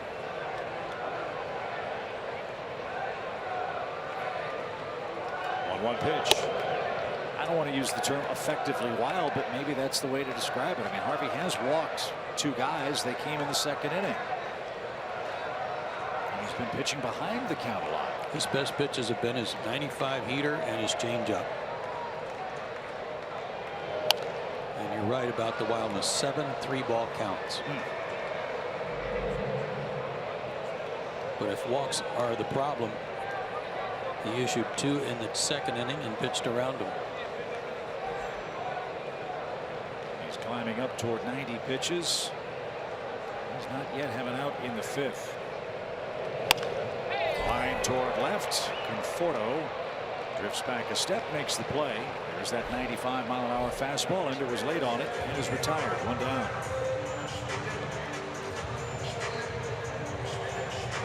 Another thing that has troubled the Mets with the loss of Syndergaard, with DeGrom having 2 poor starts in a row, Wheeler making his way back from Tommy John, Matz is out, Lugo's out, Harvey's had his problems.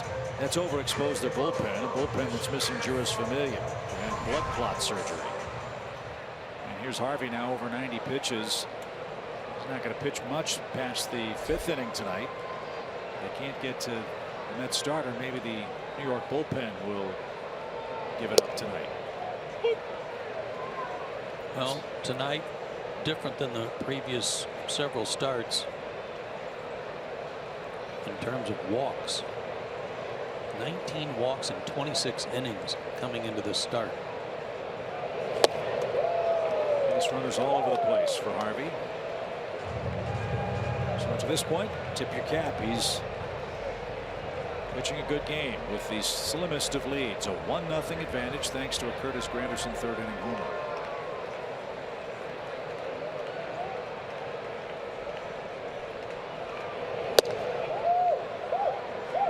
Nope, no swing.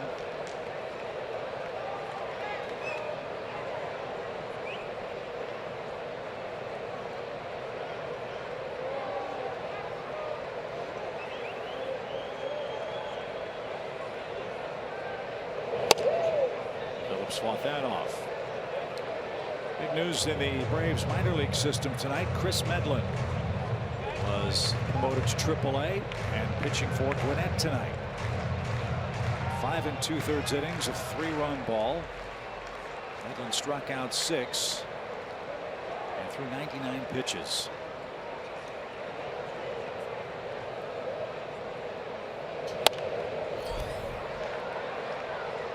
Trailing in the game 3-0, but more importantly for Chris and the Braves, we need to see how he feels after the game and again tomorrow. Sure.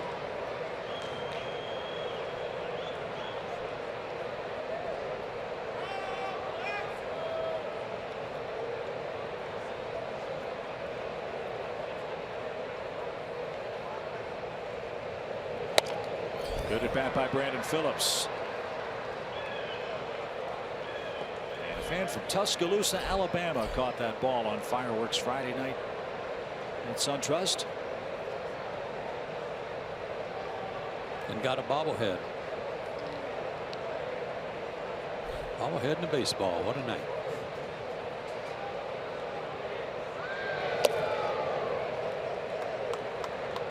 Since I mentioned Auburn earlier in the game for Jim Lovell, I wanted to make sure that the whole state of Alabama wasn't behind it. I see. Even that out a little bit. So.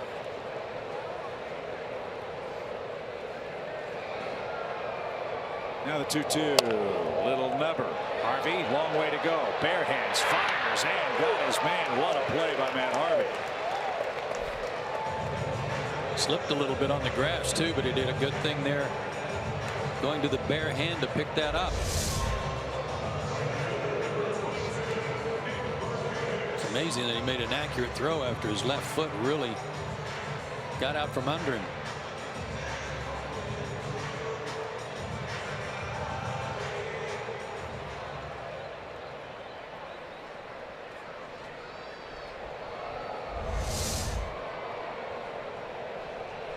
Two up, two down for Atlanta in the fifth. Nick Markakis, the batter. Nick had the first Atlanta hit. Just took a strike.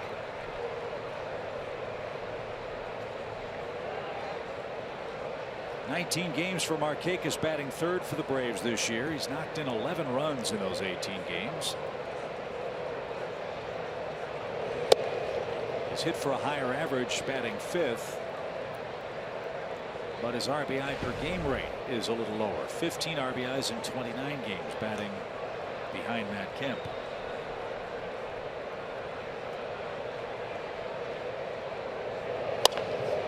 That's out of play foul.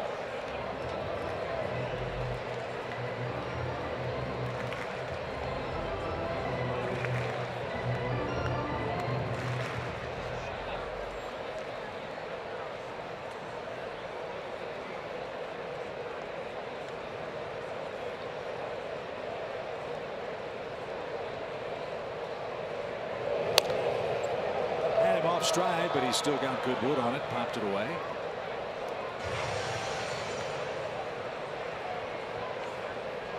Season high for Harvey is 108 pitches. That was back in April. He faced the Nationals. All those 3-ball counts tonight have added up. Over 100 pitches in 5 innings. After that start, Harvey's ERA was 2.84. Entered play tonight at 5.43. So in the span of 7 starts, Harvey added 2.5 earned runs per game. It's going in the right direction tonight. He's got the Braves shut out. Swing and a miss. Something Harvey doesn't do a lot of. But he retires Atlanta in order in the 5th inning and leads 1-0.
Atlanta Braves baseball is brought to you by your local Ford dealer and the Georgia Lottery.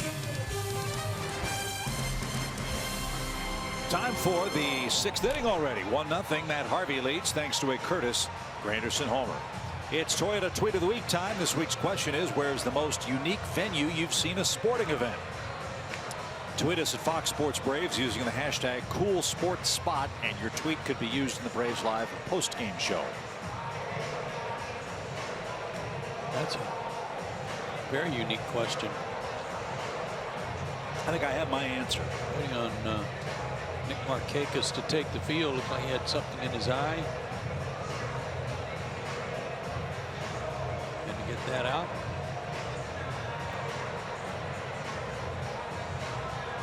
Do you have a most unique venue that you can think of off the top of your head? First of all, Nick, he's got such a low swing and miss rate. It's like 13%. That was probably a large tear. I got clogged up in there after striking out. That's an odd question, isn't it? Most unique place you've watched a game.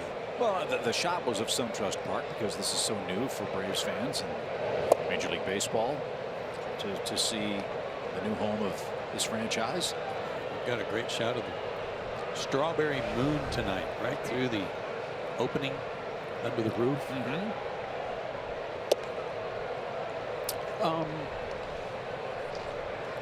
Trying to. Yes, I got one. All right. And it's timely. As Asdrubal Cabrera leads off. I saw the Edmonton Oilers with Wayne Gretzky win their first Stanley Cup in Northman's Coliseum in Edmonton, sitting in the next to last row at the top of the Coliseum. How's that? You had the euchre seats. Yes, working, I did. How did you? Well, first, Edmonton or any Canadian town is hockey crazy, and if their team was in the NHL Finals, how in the world did you come across tickets for the Stanley Cup winning game? The owner of the team, Peter Pocklington, also owned our minor league team, and they postponed the game for Game 7 of the hockey. I didn't know that. Oh yeah, and he gave tickets to anybody from either team that wanted to go. Wow. I sat right in front of the umpires that were supposed to work the game. As it should have been. They were in the top row. I was going to say they're used to sitting behind or being behind professional players. Right. 3-2 pitch is strike 3 called. Cabrera's rung up. He flipped the bat away and will slowly head back to the Mets dugout. And Julio finally got a call on that side of the plate.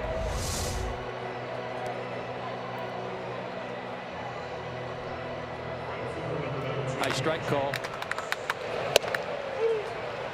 In the zone. So maybe Julio's figuring something out here. If the zone's not east-west, maybe it's north-south. Could be. Good start. Here's Bruce, who's doubled and was left stranded by New York.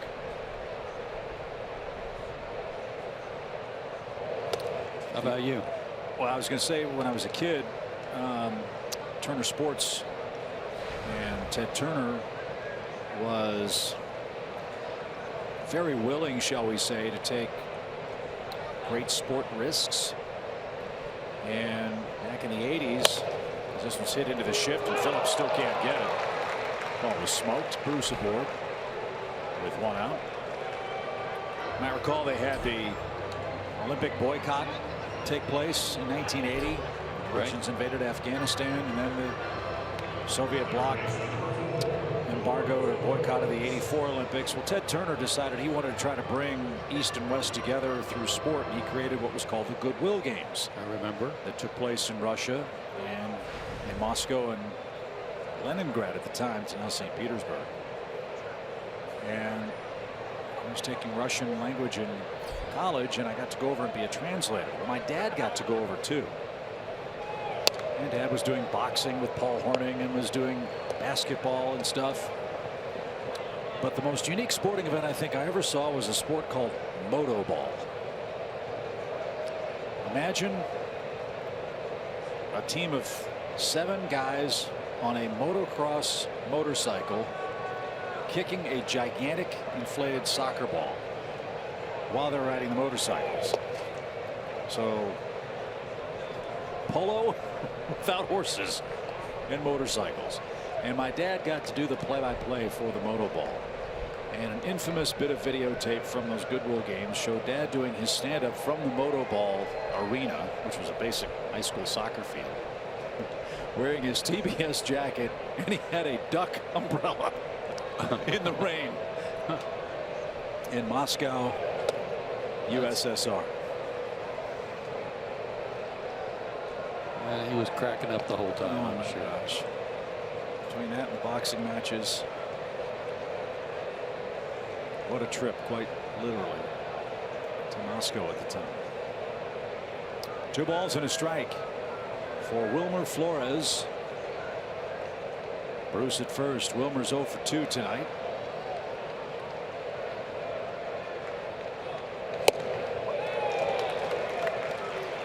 Really proud of Julio and his fastball in this game. He's been aggressive with it. He has been, and he's had good movement with the 2-seamer.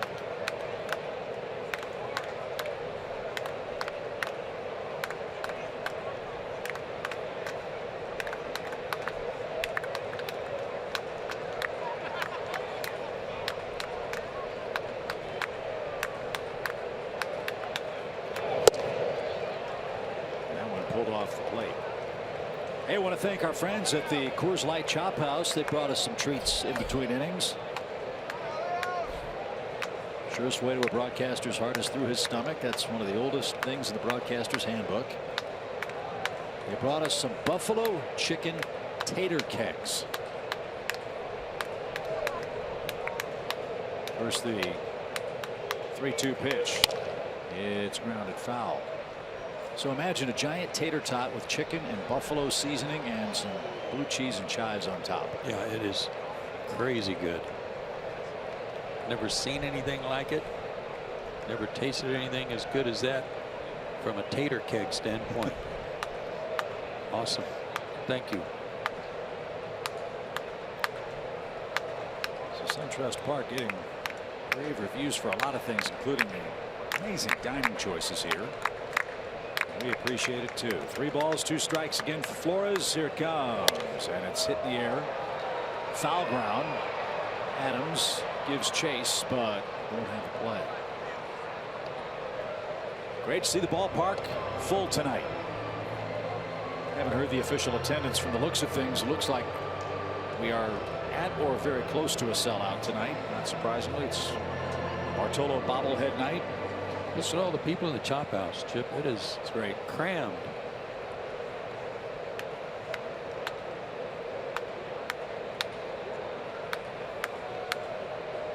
Pitch number 8 for Wilmer Flores.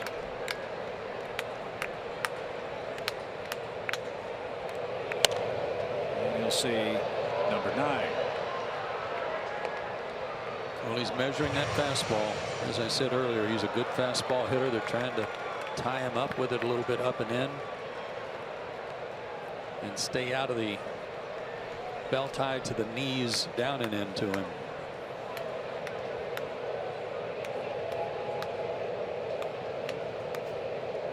Flores ordinarily a tough guy to get the ball on the ground. He's only hitting 1 double play this year.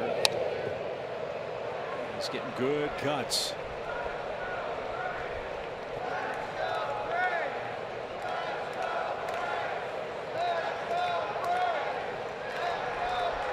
Terry Collins has done an amazing job with the New York Mets. He's managed more games than any other manager in the history of the Mets franchise.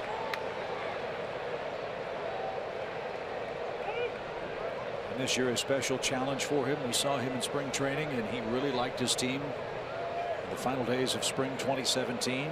Yeah. And they've just been bitten by injury after crippling injury. Pitch is low, and Wilmer Flores with a great at bat sends Jay Bruce to second. 2 on for Duda and only 1 out. How did he lay off that pitch after all those fastballs? They threw him a slider that just missed and he didn't swing.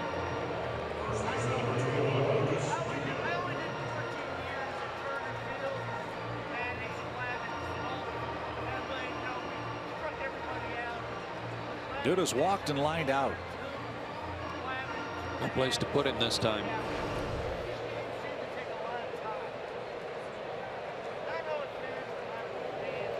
He's another one of those guys that has some damage against Julio. 7 for 25, 7 for 26 now with 2 homers, but he's walked 5 times in 26 at bats.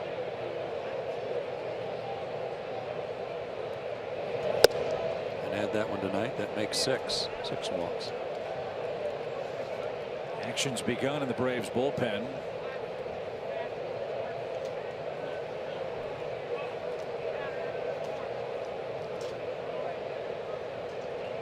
It's Eric O'Flaherty getting ready quickly.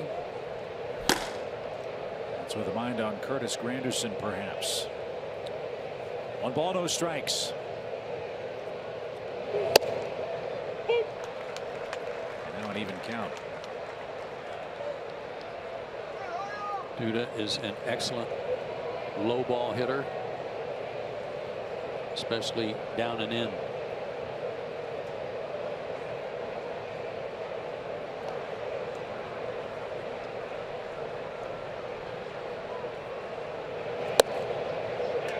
Got the outside corner call that time. 1-2.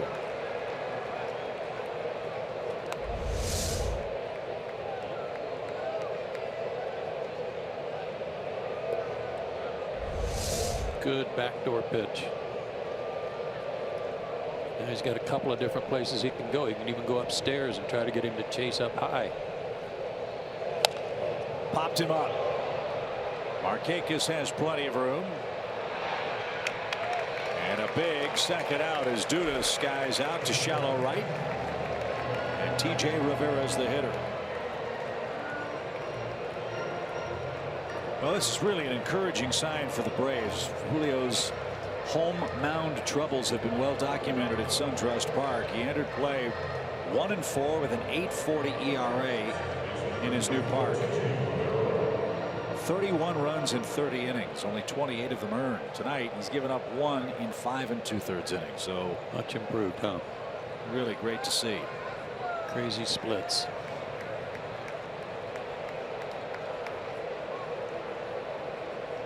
Rivera 3 hits in his last 26 at bats, including an 0 for 2 tonight. Bounce that ball off his foot, foul, strike 1.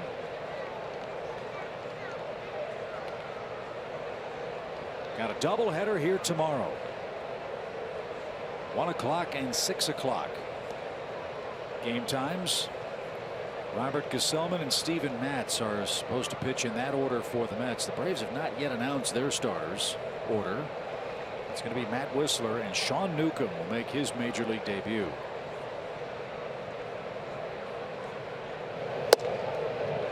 Got a shot of Matz there. It will be his 2017 debut. He's been nursing a recovery from some surgery in his arm. I believe it was a bone spur that was removed.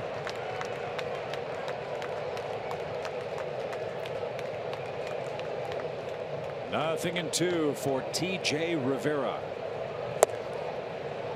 And that's off the plate.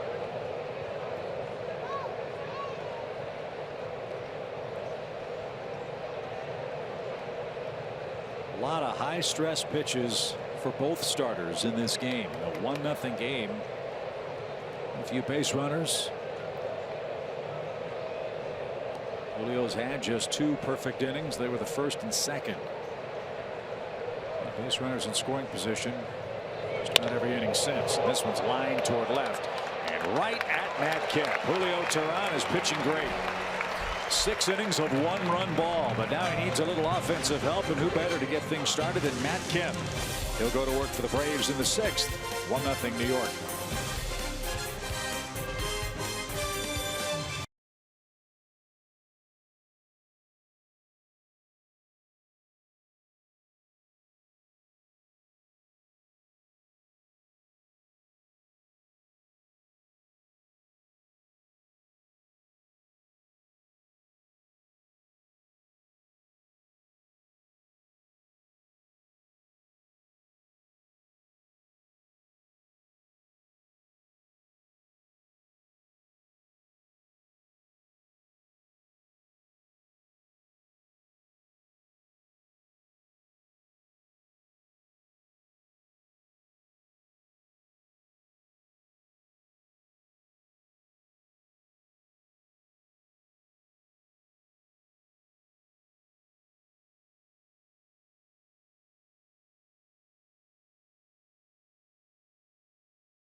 Next to a Curtis Granderson home run in the 3rd inning. Julio Teheran on the short end of the score to this point. Hopefully that'll change for the Braves with Matt Kemp coming up as you enjoy a live look in from our Xfinity cam high atop the Comcast building beyond the right field wall.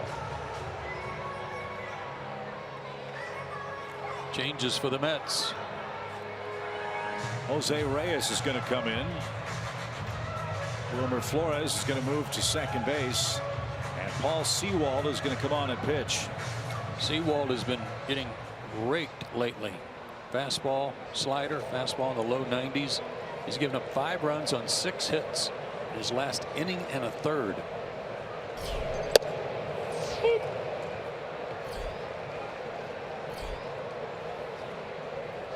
So Sewald will hit 6th. Jose Reyes will hit 9th. And Matt Harvey is out of the game after 5 innings of shutout 4-hit baseball tonight. Pitch count got him, I guess. That's line toward left, and Matt Kemp will hit one off the fence. He's on his way to second, and the Braves are in business on a leadoff double. And like I said, and just like you said, when their starters aren't doing good work, their bullpen hasn't been doing a lot of good work of late. Sidearm, fastball, didn't do anything, didn't sink, just came right back to the barrel of Matt Kemp.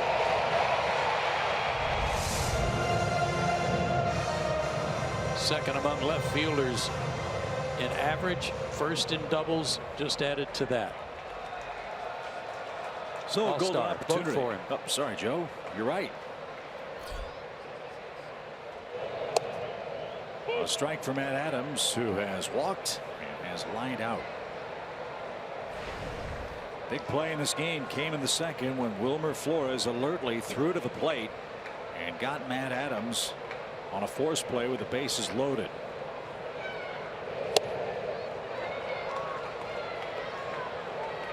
Matt Harvey pitched out of that bases loaded jam. The Braves have had 2 runners to second base since. Get him over or get him in.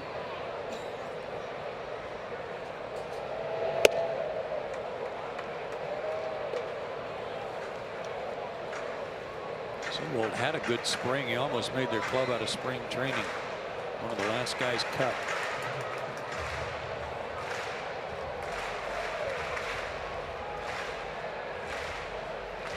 Sewald delivers, and Adams skies it out of play. Sewald's a Torero. He's a product of the University of San Diego. He was a teammate of Chris Bryant.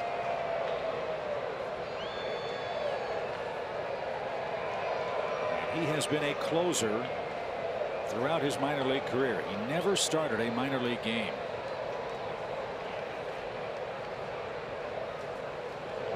So perhaps this is a man they're going to groom. For Juris Familia is out.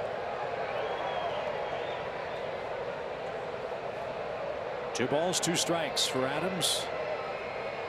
And kept the tying run at second base with nobody out. And Adams didn't get it.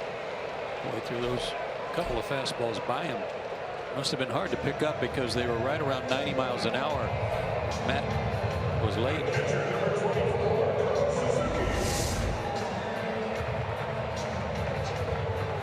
Elevated him too, and lefties came in hitting .364 against him.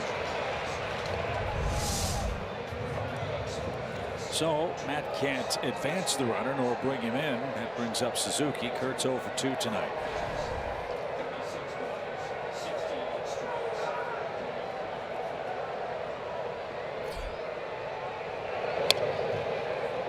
And fouled away by Suzuki. Strike 1. Texas is trying to help out the East tonight. They're beating Washington. That's 5-1 at Nationals Park.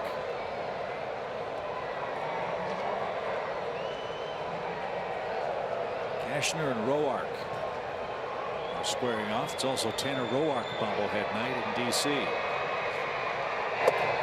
Suzuki. Watch that one dance low and away. Even count. Phillies and Cardinals tied 2-2. We told you about the drama in St. Louis today. Cardinals have lost 7 straight. Miami all over the Pirates. 11-4 that game's in the 8th inning. Rebecca showed you the mammoth home run hit by Giancarlo Stanton over the batter's eye in center field at PNC Park. She and Brian Jordan will have all the news and notes after our game. Found away again, a ball and 2 strikes.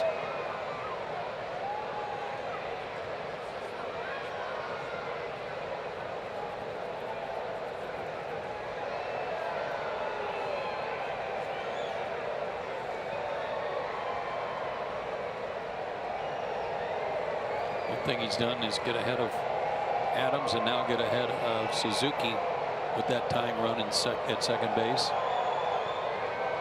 You saw there Darno wants him to elevate another fastball.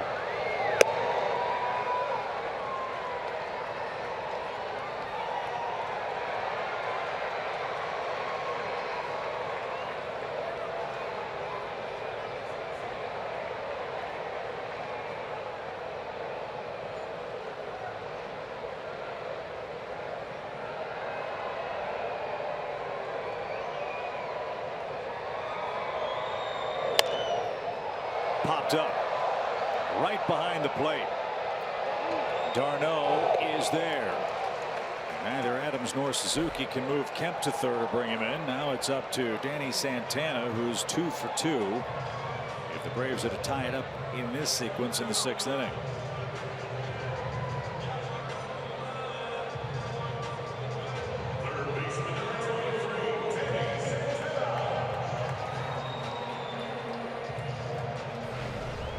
Two singles for Danny. The second one a bunt hit.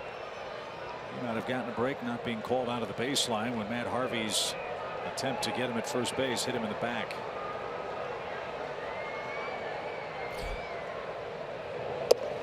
Great stop.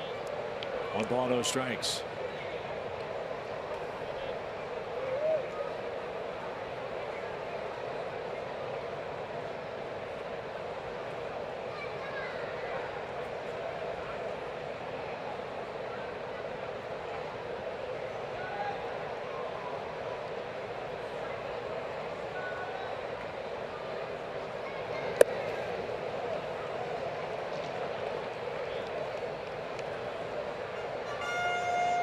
Lefties have worn this guy out. Maybe he'll make a mistake to Danny. And the Braves can tie it up at least.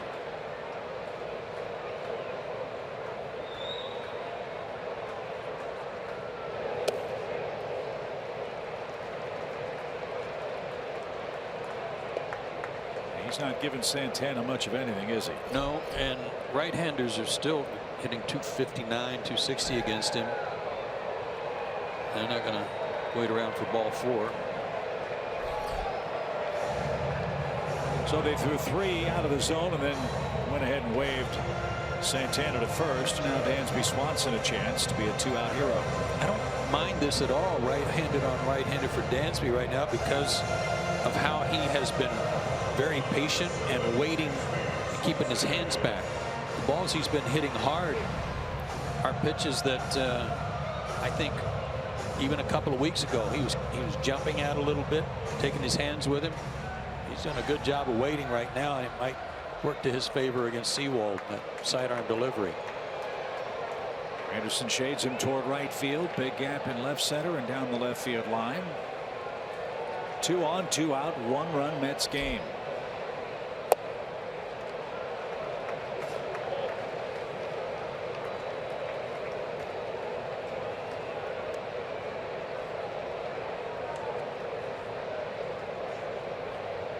Johan Camargo has grabbed a bat. He would hit for Julio if Swanson can keep the inning alive.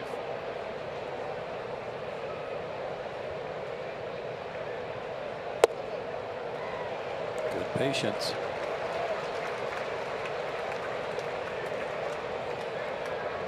As part of the order during this homestand has been darn good. They've scored a ton of runs.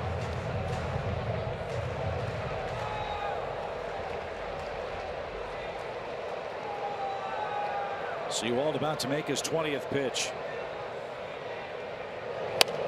And Dansby fought it off. It's now 2-1.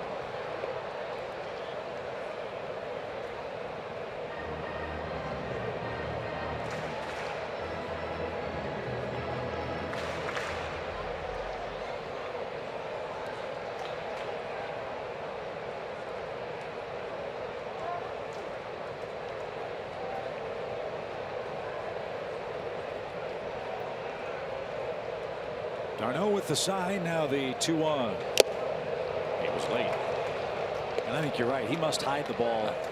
These are 90, 91 mile an hour fastballs that the Braves aren't seeing until very late. The only guy that's gotten around on it was Matt leading off the inning. Everybody else is tardy.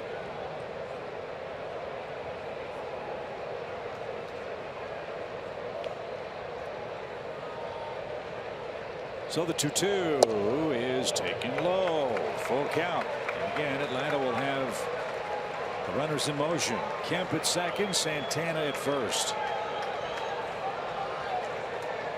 That was a hard sinker. Darno didn't help him at all. He was just trying his best to make sure he caught the ball. No chance to frame it. Runners go. Line drive to left. That's going to get down and go to the right. Here comes Santana around. Dansby comes through with a big 2-out hit, and the Braves are in front.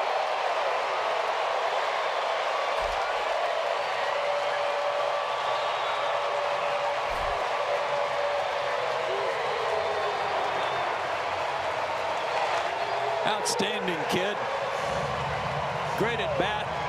Clutch at bat. 3-2 pitch. He went late on that one. Inner half. Actually, might have even been a little in off the plate. Could have been.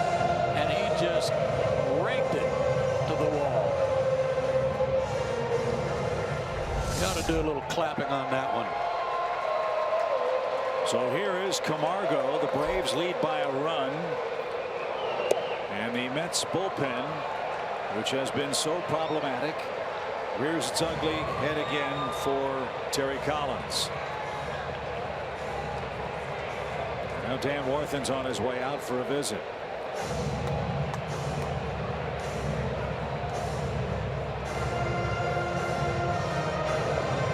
Two doubles, a strikeout, a pop out, and the intentional walk. The Braves have jumped in front.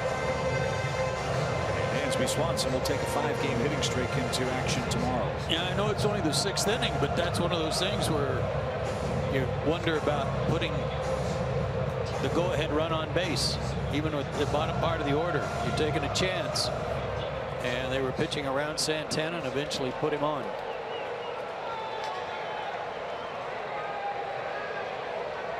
For Camargo. Found away at the plate. It's an even count. I've said it before. I'm really liking this guy, Camargo. He's got a good arm. He's a big, rangy kid, and he is just about every at bat he hits the ball on the barrel.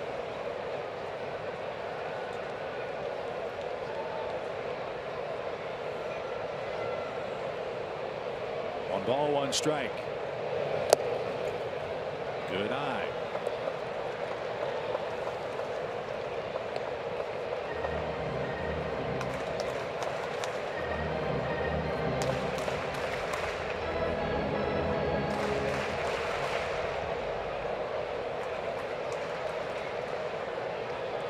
On June 5th, Camargo started at shortstop, doubled, tripled, home 2.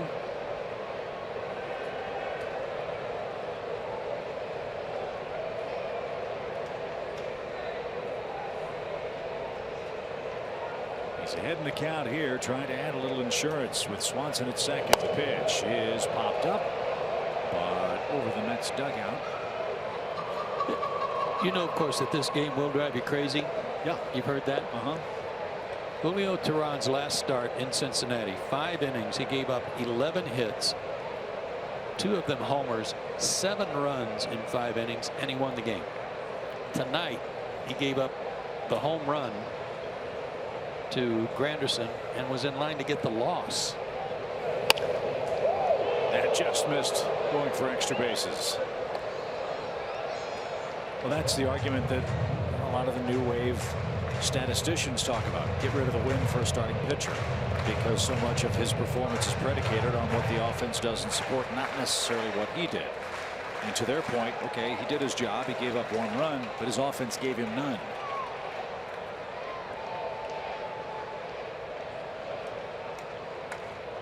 Two. back to the mound, and Sewald is out of the jam, but not before the Braves touch him up for a couple of doubles. Dansby Swanson with a full count, ripped one to left, plated two, and Julio Teheran now in line for the victory.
Braves lead the New York Mets, and it was Julio Teheran's turn to pitch, and we were hoping he would have a good game at SunTrust tonight. He certainly did, allowing just 1 run in 6 innings. Yeah, on 4 hits.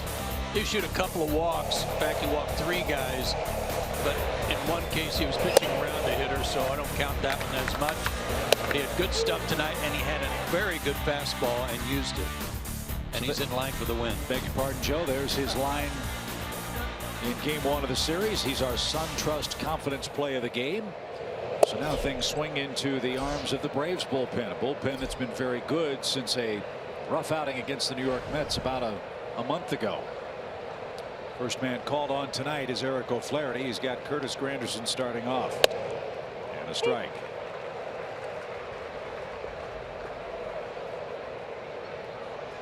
Eric was in 1 game of the homestand against the Phillies.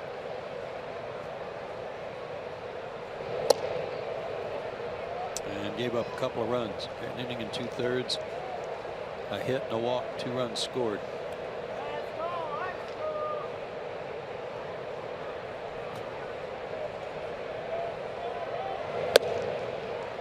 Granderson tried to influence that call, but that worked against him. It was a strike. May 3rd, the Braves bullpen had a awful time. Bartolo Colon started, got shelled, and Braves relievers allowed 11 runs in 5 innings in a 16-5 New York game. That really was the low point for the Braves relief staff, because since then collectively the Braves bullpen a .277 earned run average, 2nd best relief ERA in the game over 31 games. A lot of things to like about this ball club and the way they've been playing. Do they have their spells? Yes, they do. They had an awful spell in Anaheim defensively. Do they have some bad starts? Yeah, they had a few of those in a row too from starting pitchers. But things lately have been very consistent. You talked about the consecutive innings without an error. You just showed a great graphic of the last 31 games for the bullpen. Granderson swings and misses. O'Flaherty carved him up. Good start to the 7th. 1 out. And it's a 1-and-done appearance for Eric O'Flaherty. Granderson neutralized. He homered and walked, and Eric struck him out. So Brian Snitker will go to his bullpen again with Travis d'Arnaud coming up. Jose Reyes to follow. 1 out. Bases empty. Atlanta still leads.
on TV. You can stream them live on your mobile device with Fox Sports Go. Download the app and take Fox Sports South and Braves baseball with you wherever you go. It's presented by Nissan. Chip and Joe with you from SunTrust Park. Game one of our big weekend with the Mets. It's been a terrific pitching matchup. Julio Teheran has outdueled Matt Harvey. Jason Mott is the third Atlanta hurler to work. Yeah, Jason had his 14 consecutive scoreless appearances interrupted in Cincinnati with a solo home run, but he's pitched brilliantly. First batter's retired, 12 of 17. Worked a third of an inning a couple of days ago against the Phillies. Recorded a strikeout. Not bad for a guy that was just sitting around waiting to see if anybody would call. The Braves did. And after having his contract selected from Gwinnett on April 27th, he pitched May 28th against Milwaukee. 42 saves for Mott as a Cardinal back in 2012. Another veteran, seasoned guy who can pitch in any situation for you in relief. And that one fouled straight back off the bat of Travis d'Arnaud.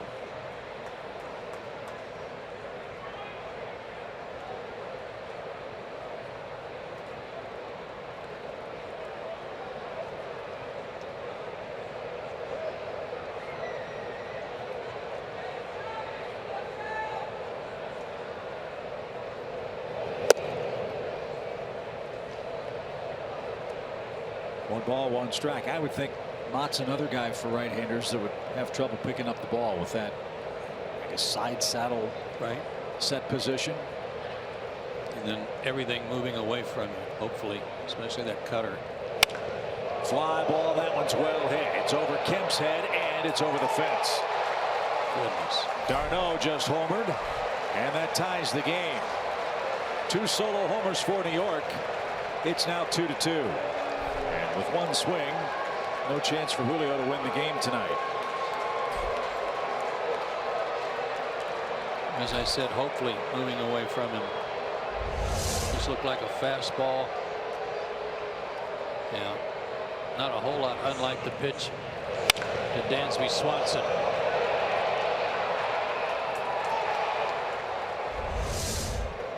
So we'll start over. Here's Jose Reyes. Base is empty. And one out.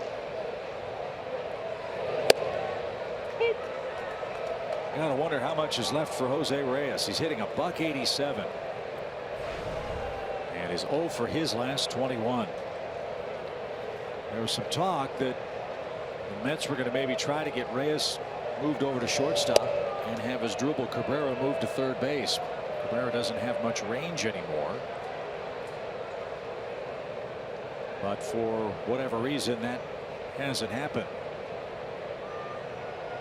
Cabrera is a free agent. Position change at this point in time in his career might be a little tough to take.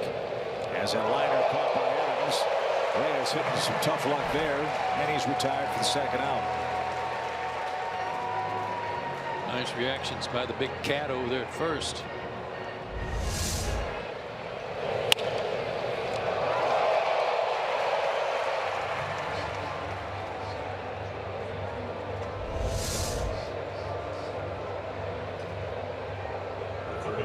So after Reyes lined out and after d'Arnaud hit the homer, that's going to end the evening for Jason Mott. The Mets with two solo homers have tied it up.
at SunTrust Park tomorrow with country star Jake Owen. Tickets are almost gone, so get your tickets tonight. Go to Braves.com/tickets.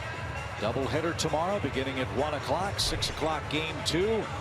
But business to attend to first tonight. 2-2's your score. The Mets have tied it up on a d'Arnaud homer. And now it's Ian Kroll's turn to pitch. He'll face Michael Conforto. Well, you kind of knew when O'Flaherty came in to pitch to Granderson that this was going to be a mix and match finish to the ball game with a 1-run lead. But it's changed now to a tie ball game. It's still, he's still trying to go lefty on lefty and match up.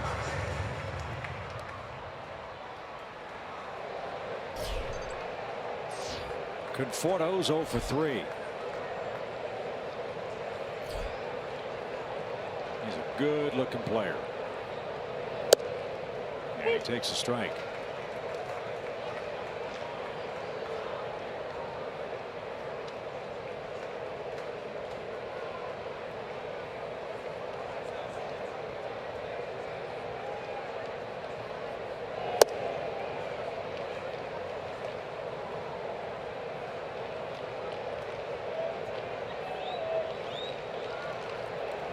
A lot of good-looking young hitters coming into the game. It's nice to see.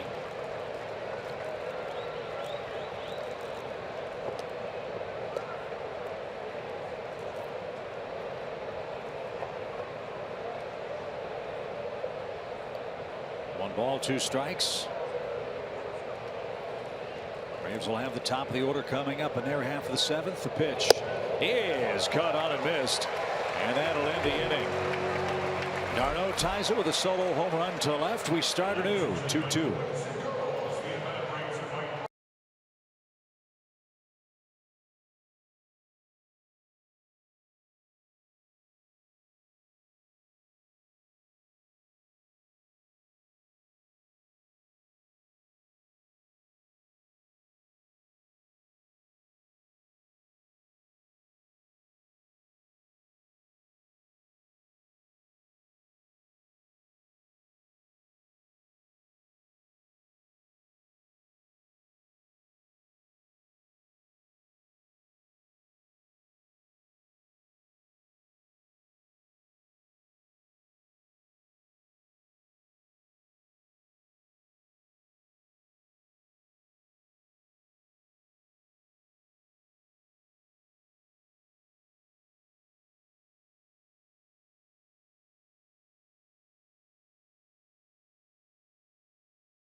Here we go, home 7th. Who better to get things started than Ender Inciarte in what is now a 2-2 game. Ender's had a terrific year. He is all-star worthy, as we showed you earlier tonight.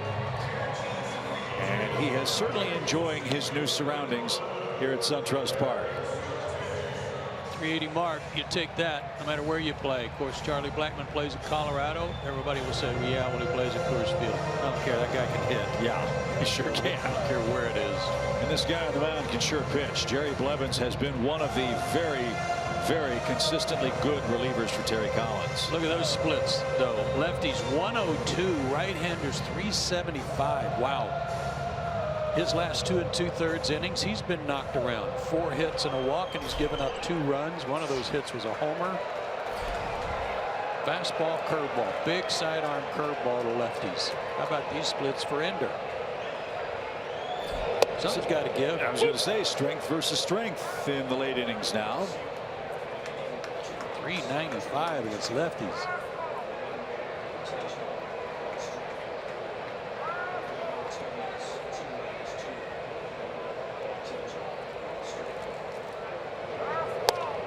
Breaking ball popped up. Reyes in foul ground is going to have room on the warning track. And Blevins gets the Atlanta leadoff man to pop out. One away. Here's Phillips.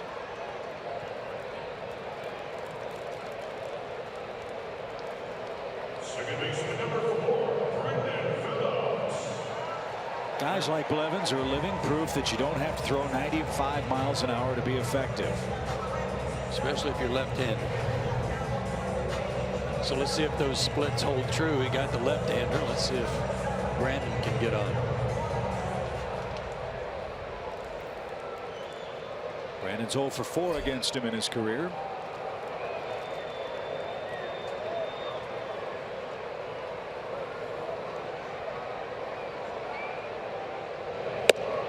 That's off the plate. Ball 1. Texas did beat the Nationals 5-2. Miami over Pittsburgh 12-5. That one's in the 9th inning. Here it's 2-2 in the 7th.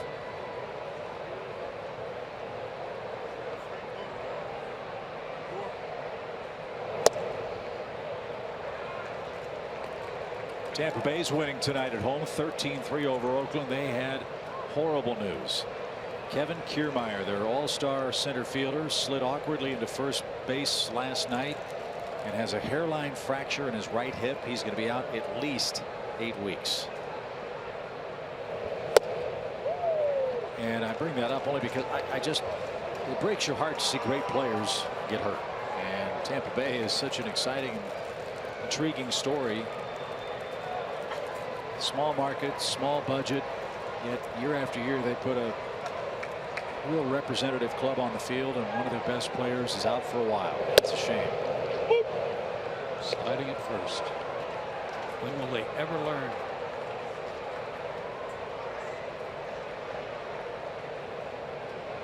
Three balls and a strike for Phillips.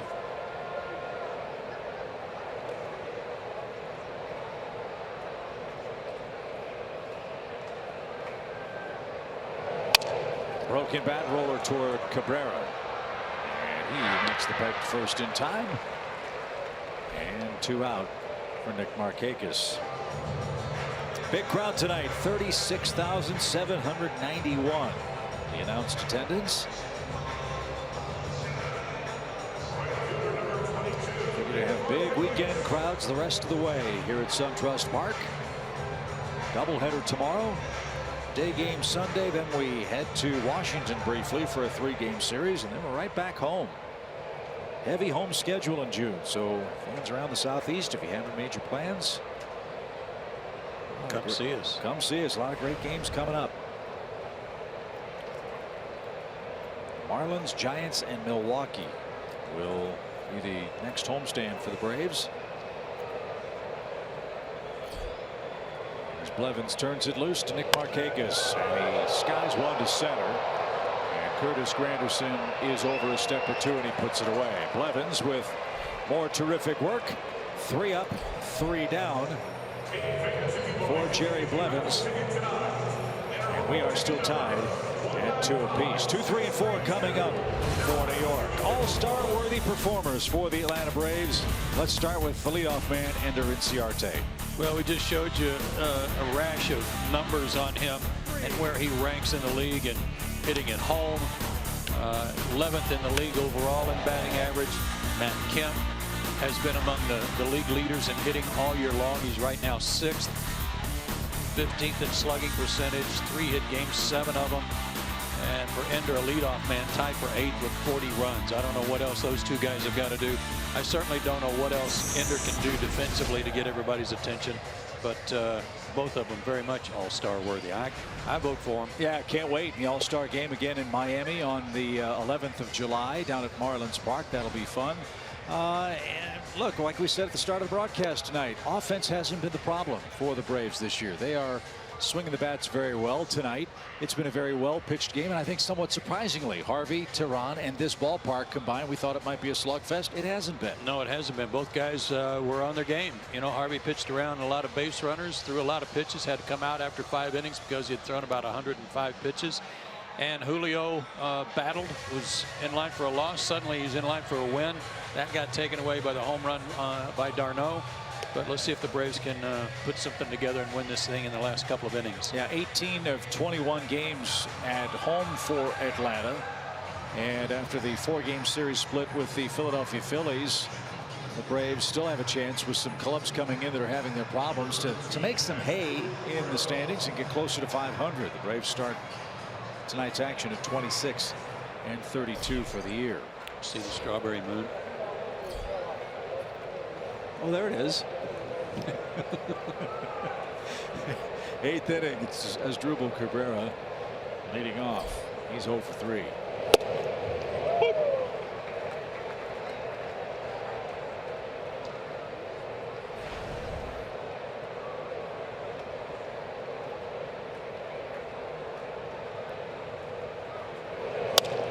Fly ball headed for the gap. Ender on the run. And he's got it. How comforting is it as a corner outfielder to know that you've got a guy like Ender Inciarte playing in between you? Unless it's a ball hit like that one that is not going to get to the warning track and it's still a tweener, you've still got to make the move toward the ball. Otherwise, you're pretty much knowing you just go back up. You just head toward the warning track and make sure you've got his back if he somehow doesn't catch one. He's something. Here's Bruce. 2 for 3. A double, a single, and a strikeout. Jay Bruce will take a 6-game hitting streak into game 1 of our doubleheader tomorrow.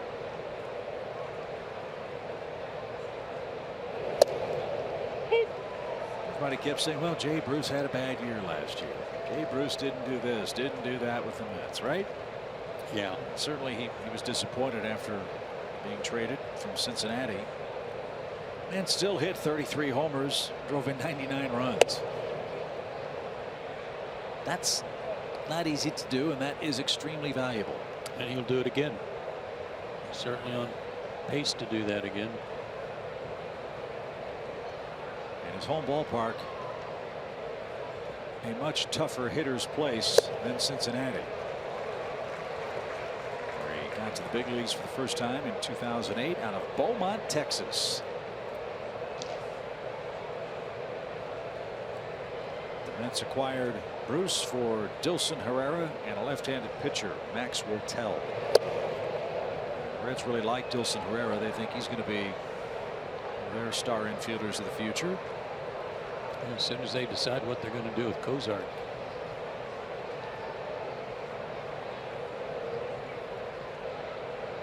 Also a pending free agent. 2 balls, 2 strikes. The Reds are going to be an interesting team to follow. They're in Los Angeles tonight, starting a West Coast trip. Cincinnati just swept St. Louis. The Reds are only 2 games out of first place at the start of action tonight, and suddenly 1 under 500. And all those injured Reds pitchers are getting closer and closer to coming back.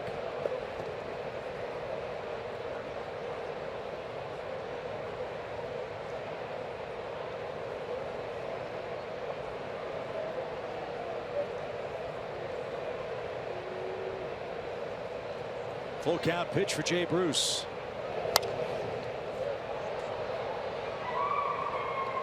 And we'll do it again.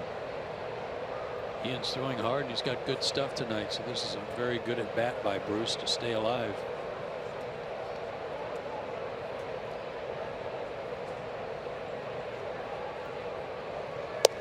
Strike 3 right down the middle. Second strikeout for Kroll. 2 outs. And Wilmer Flores coming up. I mean, right down the middle. Locked him up for some reason. Guess he got caught guessing. Matchup time. So Kroll with a perfect inning of relief with a couple of strikeouts. He did nice work.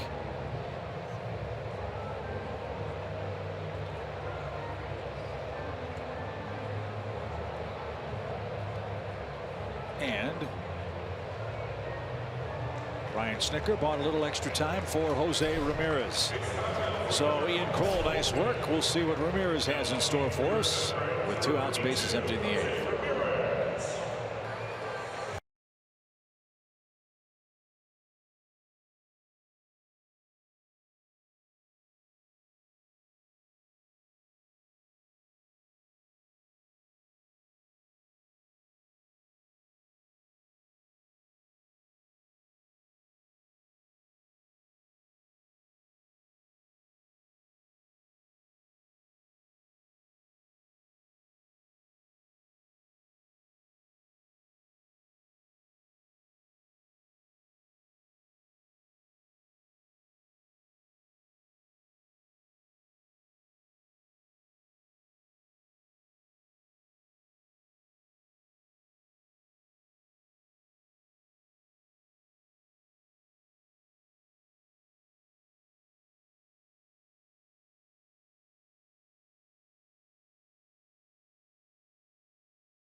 Atlanta Braves baseball is brought to you by your local Toyota dealer. Let's go places. And SunTrust. Chip and Joe with you from SunTrust Park. 36,000 plus on hand tonight. And they have seen a terrific big league game. 2-2 is your score. Jose Ramirez is the 5th Atlanta pitcher.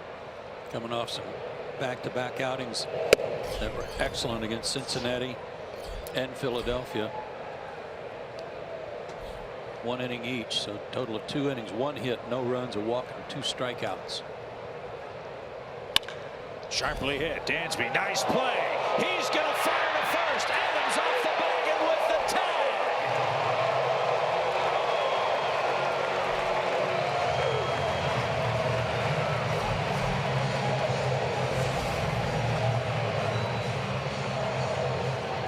Couldn't get much on that throw, but he got a little help on the other end. Great play by both.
Take care of Wilmer Flores in the 8th inning.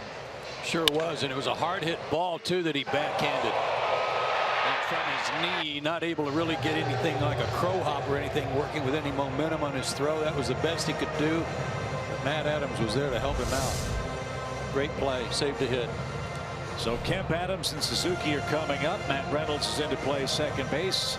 He'll hit 6th. And on to pitch is the palindromic pitcher for the Mets, Fernando Salas. His 30th outing of the year. Fastball, curveball, split. Fastball in the low 90s.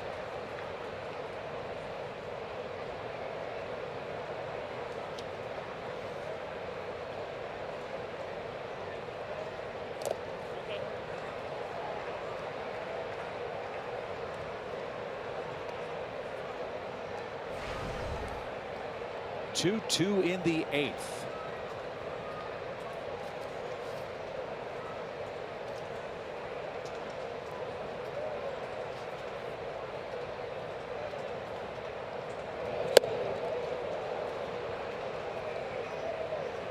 Matt Kemp's 1 for 6 against Mr. Salas.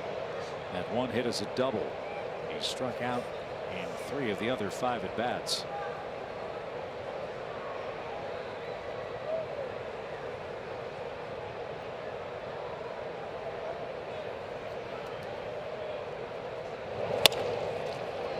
Deep in the hole, Cabrera, long throw. Kemp is going to beat it. Infield hit for Matt Kemp, his 3rd hit of the night.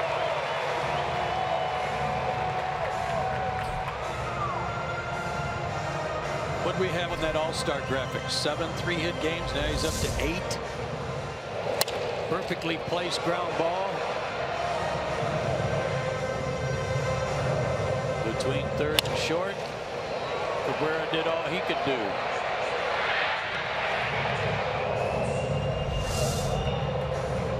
So he showed you Dansby's great pick at short. Matt Adams made the play at first. Let's see if he can unload here. He's 0 for 2 and is riding a 6-game hitting streak.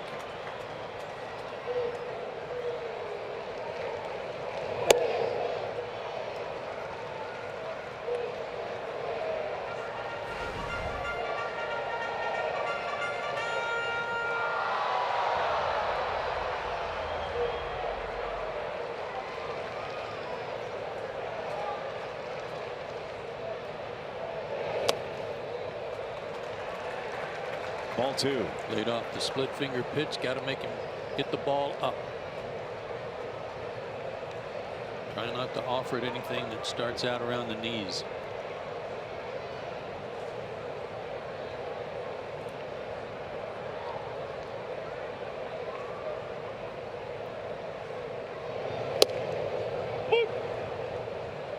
Now 2-1.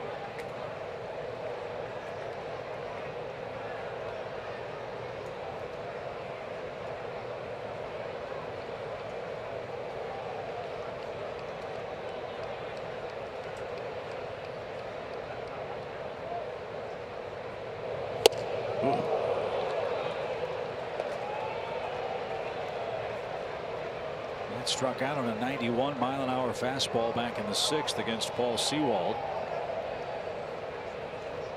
Didn't get that one in the upper 80s. Only got that one up. Yeah. But it was a little bit too high.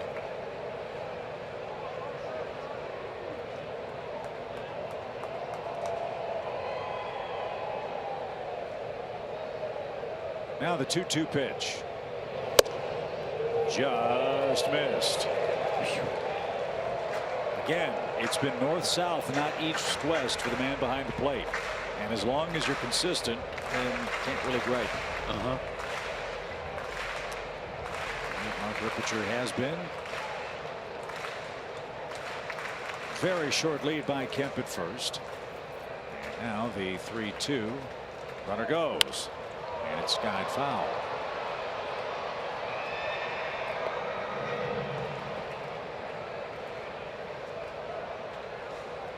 That was a good deke on Kemp's part. Had a short lead, didn't draw attention to himself, so he got a nice jump.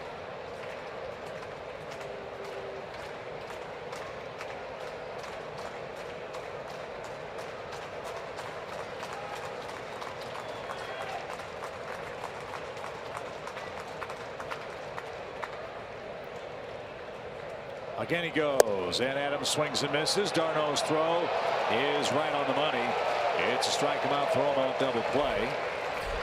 And the bases are clear for Kurt Suzuki.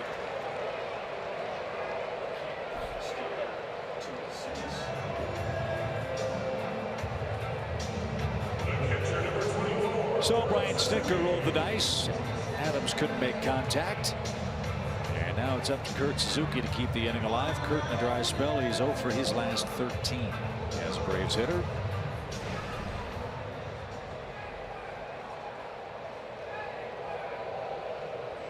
$16 RBIs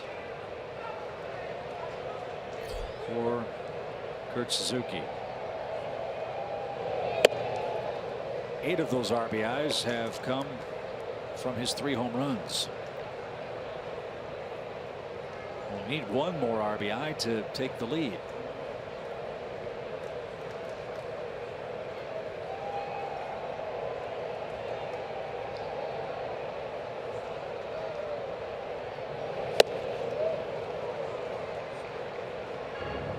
Throwing that high fastball and getting some swings and misses. A little contrary to how he works and gets outs.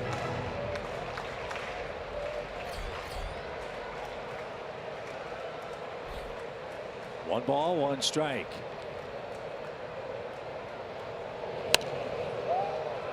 Back our way, we'll do it again. This time it's 1-2.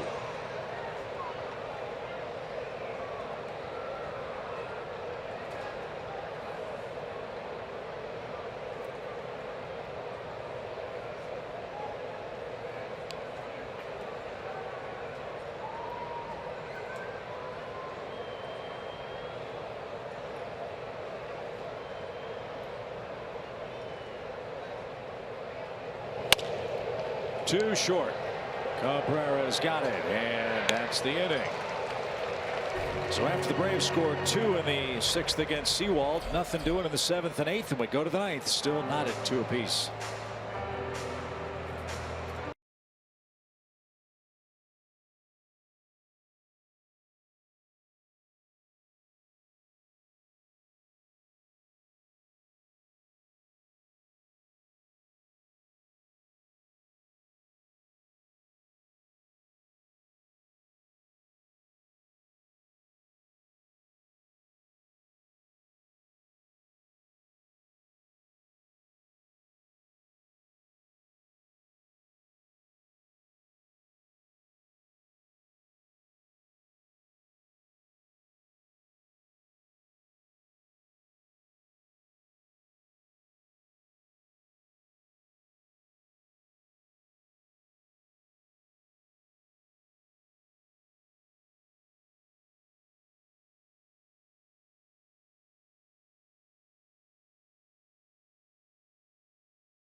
His 50th birthday. That's Braves win. For that to happen, Jim Johnson needs to pitch a good 9th inning, and the Braves have to push across a run and win it here on Friday night at SunTrust Park. That can be accomplished. There you go. Jim picked up a save last night against the Philadelphia Phillies. Perfect inning, his 12th save of the year. He's retired 22 of 25 first batters he's faced.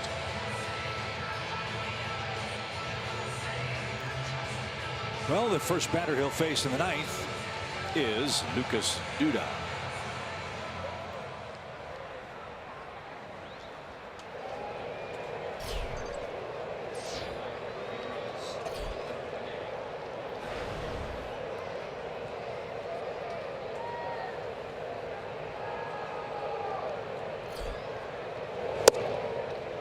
Down and away for Duda. Not a bad place to go, but it missed.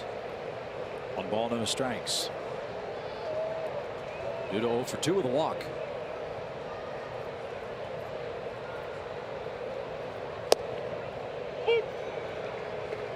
Mets are at a stretch of 18 games in 17 days without a day off.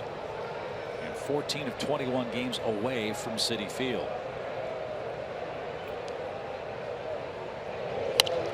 Fly ball slicing down the left field line.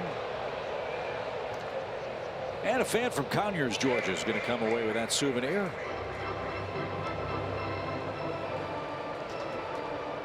Bet he knows Dave Baker. Well, everybody knows Dave Baker, don't they? Laser Baker.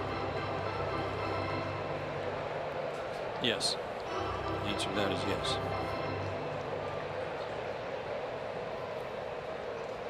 One ball, 2 strikes. Look at where Matt Adams is playing at first base with Duda up there.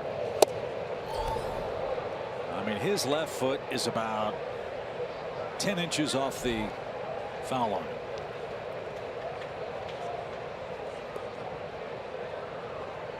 There's no way Adams wants to allow Duda to get a ball past him down the line here. Now the 2-2 is caught on and missed.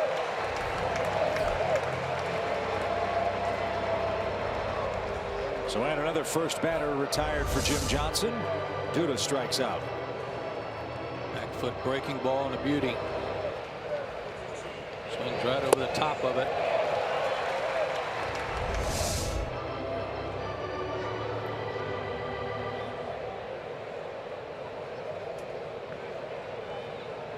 Pride of Tulsa, Oklahoma, Matt Reynolds checks in. 2nd round pick by the Mets in 2012.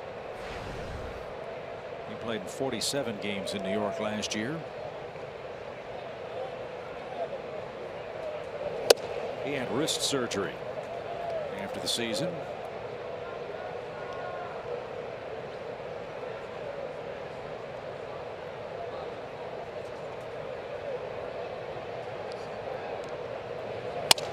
Back to the mound. Johnson's got that. And that's a wrap for Reynolds. He's out number 2. What did you say? Never mind. Took me a second. A good one though. Well, thanks. Every now and then the synapses fire right. Here's Curtis Granderson. He's homered, walked, and struck out.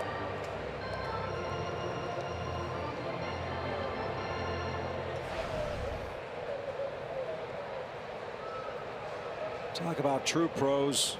Curtis Granderson is exactly that. He has had a terrific big league career.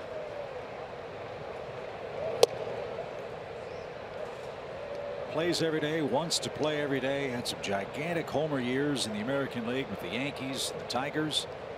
Last year hit 30 home runs. But if you went down the list of guys that hit 30 home runs, his name might be one that would be left off because he let off so much. Right. But 30 home runs, 59 RBIs for Curtis. A few years ago, Curtis did some TV work for TBS when they began their baseball coverage. He won an Emmy. He was really good. He will be good if that's what he wants to do when he gets done playing. And low. 3 balls and a strike.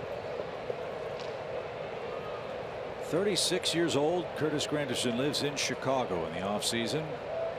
The 2016 Roberto Clemente Award winner, Marvin Miller Man of the Year, and the Lou Gehrig Award winner. And just took a walk. You go through the personal section, the background section, and some of the major league media guides, and there's a paragraph or 2 from a few guys, sentence or 2, things they like to do when they're away from the diamond. I mean, you could go through the Mets media guide and read every one of the bullet points that they give you, and it's a full page of philanthropic efforts by Curtis Granderson, which is why he won those aforementioned awards. Yeah, when you win all 3 of those, that says a whole lot about what you do and who you are. popped up by Travis d'Arnaud right behind the plate. Suzuki tosses away the mask and on the warning track makes the play, and that retires the side. How about a walk-off win on Friday night? 7, 8, 9 on the lineup card coming up for the Braves, tied at 2.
Last at bat wins in 2017. This would be a great place to make it number 8 against their arch rivals from New York.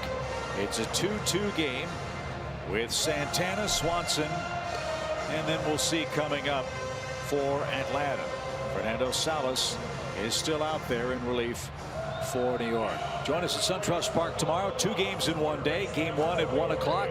Game 2 at 6. Day after the second game for the free post-game show by Jake Owen, brought to you by SunTrust Bank. There are good seats available for both games. Get them online at Braves.com.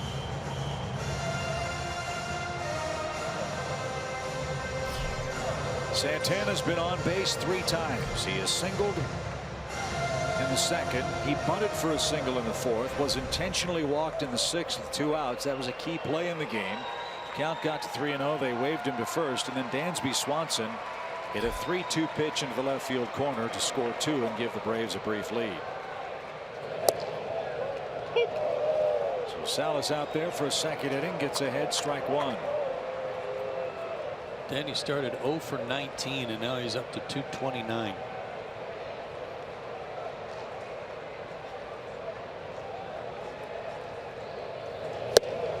So if my math is correct, he's put 229 points on his batting average.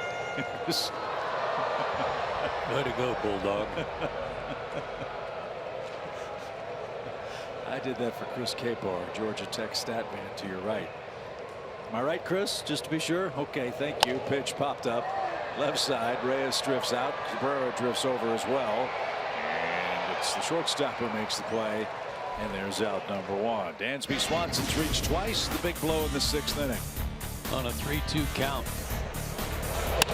He had a great at bat and didn't miss that fastball in, turned on it and put the Braves on top. Drove in Kemp and Santana. And the Braves had a brief 2-1 lead. And it's our AARP getting to know Dansby Swanson. A terrific homestand so far. He's on the right track. He's now hitting 5 straight. 10 for 26 in June.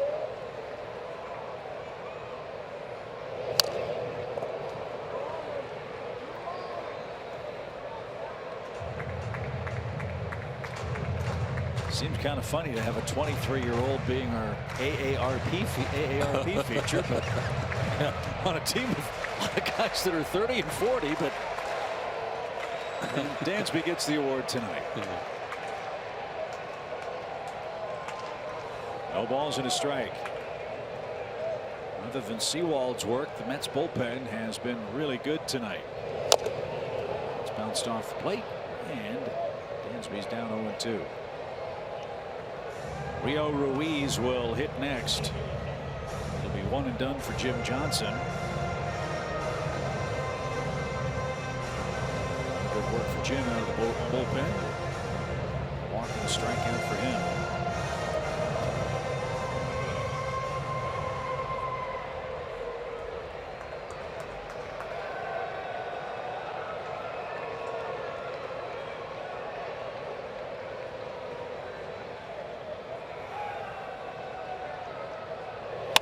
Up the middle, it's another hit. Dansby's going to think about two. He's going to hustle and beat the play. A routine ground ball to center field. And Dansby Swanson went flying around the first base bag and gets into scoring position with one out. Well, he noticed Granderson over in right center, and Granderson didn't hustle over to that ball right away. And Dansby was thinking about this right out of the box. I watched him right out of the box watching Granderson. He was thinking two all the way. Look at his teammates. So a ground ball double for Dansby Swanson. His second of the night. And Terry Collins will go to his bullpen again. As Salas surrenders his second hit of the game. Great hustle by Dansby Swanson. He caught the Mets flat-footed, and now a single could win it for Atlanta in the bottom of the ninth.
Why he played so hard every day for the New York Yankees, even in the twilight of his career. And he said quite eloquently, because there might be someone in the stands who never saw me play before. If you haven't seen Dansby Swanson play, and this was your first glimpse, how can you not like what he just did?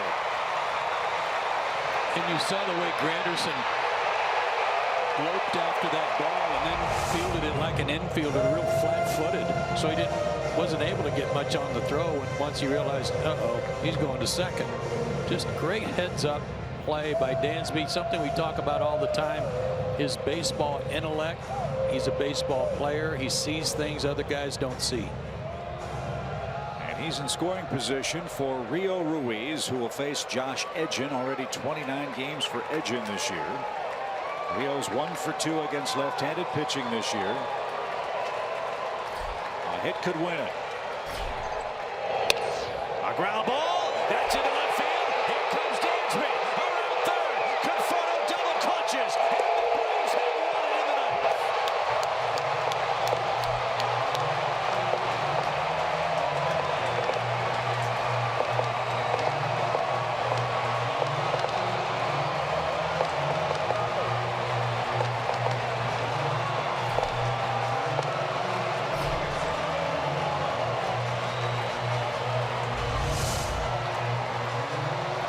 How about the kids?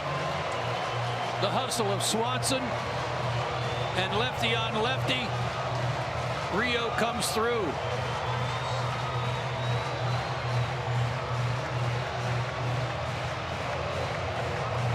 grandfather always said they pay these guys to run hard 4 times a game.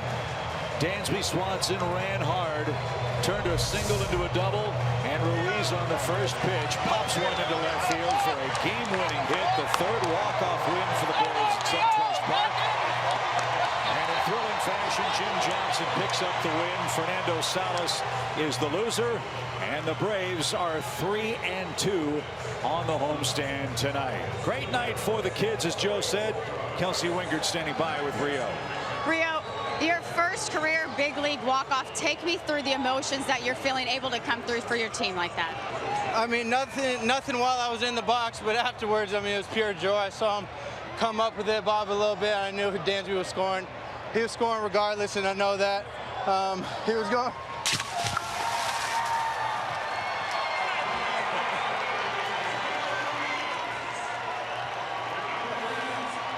All right, Rio.